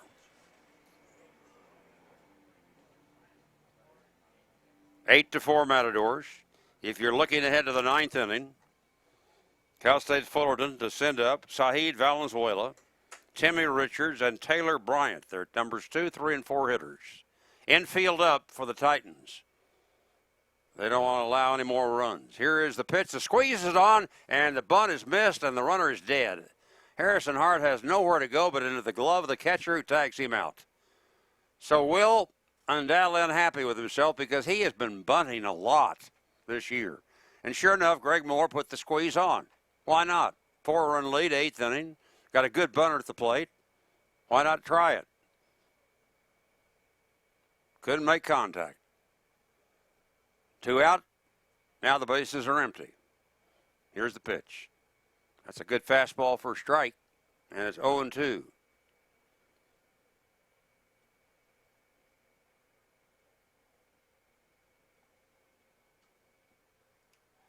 We're at the 3.5-hour mark in this ball game, but of course we had a delay of at least 30 minutes.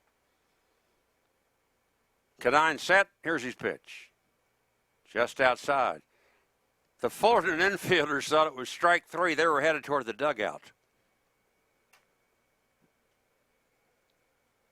Replacement plate umpire Kevin Doherty didn't agree with them. So they count 1-2. Here's the next one. That stayed outside. Ball 2. 2 balls and 2 strikes. CSUN's been averaging right at 5 runs a game. They've got 8 today. Fullerton's been averaging over 5 runs a game. They've got 4 today. We're in the bottom of the 8th inning. Here comes the 2-2 pitch. Swing and a miss. He strikes him out. We go to the 9th inning. It's the final inning of Matador Baseball for 2017. Our score, CSUN 8, Cal State Fullerton 4.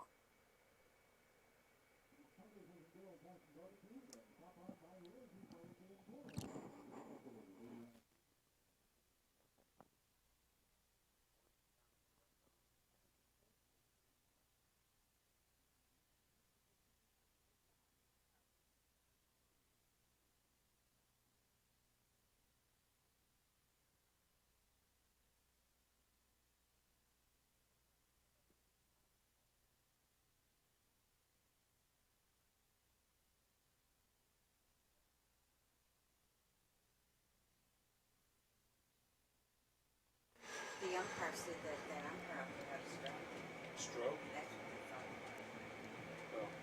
they thought. CSUN has played 54 games and 8 innings of game 55. And this is it. Final inning of 2017. They are 4 runs ahead as they go into the 9th. They've got their record closer on the mound, Connor O'Neill. They're this close, 3 outs away from a victory. And in so doing, they will technically eliminate Cal State Fullerton from having any chance of winning the Big West Conference this year.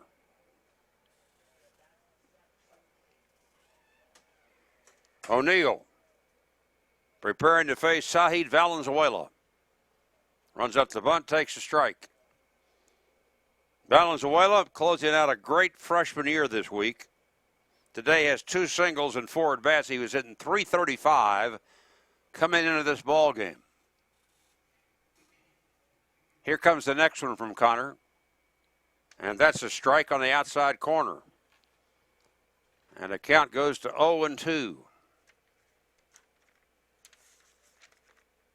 Isn't it amazing? No Division I college baseball team wanted Connor O'Neill, either out of high school or junior college. And he gets Valenzuela looking, strike 3 called.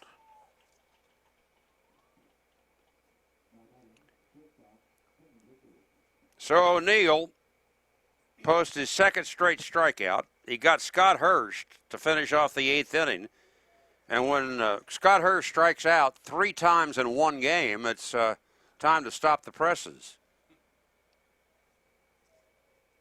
Timmy Richards comes onto the plate now looking for his 4th hit of the game. 2 doubles, a single, and a fly ball out to right. And he takes a pitch up and in for a ball, and the count 1-0.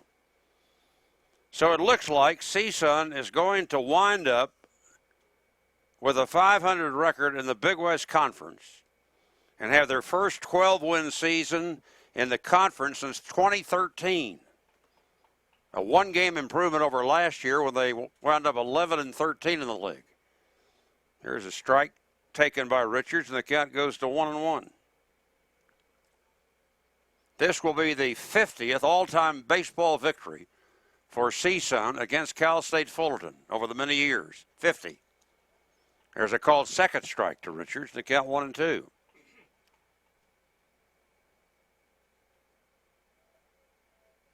How many games has Fullerton won against CSUN? And before that, San Fernando Valley State in this series. 73. O'Neill ready, rocks and kicks and fires, and a pitch, a check swing. Strike 3, he is out. 3 straight strikeouts for Connor O'Neill. What a way to wind up your collegiate career. You know, Connor last year was a 32nd round draft choice of the Detroit Tigers. 32nd round. He declined any kind of offer from Detroit, and he came back to CSUN. He may well go higher in next month's Major League Baseball player draft than 32nd. Here is Taylor Bryant, the last hope for the Titans today. And he takes a ball to count 1-0. Fullerton won the first 2 games of the series, 3-2 and 16-7. CSUN wins today, 8-4. If O'Neill gets Bryant right here. 2 out, nobody on in the 9th. Here comes the pitch. Strike called. And O'Connor evens the count. Now O'Neill is at 1-1 as he goes after Taylor Bryant, who has an RBI single in 4 at-bats in this game. Remember, coming up, William Colantano on Meet the Matadors within seconds of the final out. And here could be the final out. There's a drive hit the deep right center field, a runner on the run. He makes the catch, and the Matadors win. Eli Arona sprinting to the warning track and to the wall, reaches up and gloves it one-handed to end the ball game. And hugs all around, especially the hugs of the seniors, the 6 of them who just played their final game in a Matador uniform. And boy, did they go out on a bang today with an 8-4 win over a very good Cal State Fullerton team. So congratulations to the half a dozen seniors who wound it up here today with a victory, and a good victory at all, because you beat the 13th ranked team in the country, Cal State Fullerton. That means that CSUN this year beat 3 teams that finished in the top 15 in at least one of the weekly polls: Vanderbilt, Long Beach State, and now Cal State Fullerton. So our congratulations to Coach Greg Moore and all of his Cal State Northridge players, the CSUN Matadors.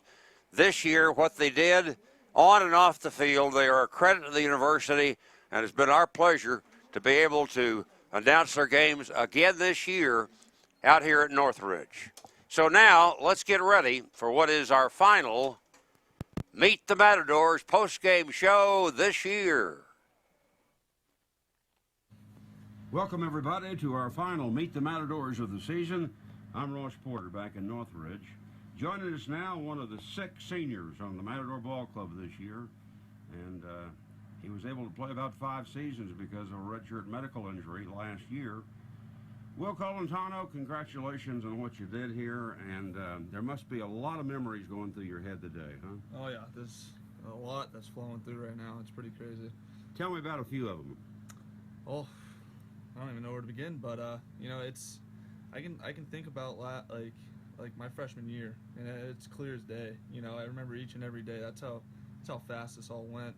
You know, just creating the relationships with all these guys like Dylan. Another memory, you know, it'd be, you know, just a couple of the walk-offs that I had at this field, actually, 2 of them against UC Santa Barbara. So, you know, all that's kind of running through my head right now. And it was Coach Greg Moore's really first season, wasn't it? Yes, my sophomore year was Coach Moore's first season. Yeah. Was the coaching staff change instrumental in your decision to come? I mean, I'm not going to lie, after my freshman year, I was thinking, you know, I don't have a spot here probably now with the new coaching staff coming in, so, you know, I might just go back home, go to junior college and go from there. But, you know, I just talked to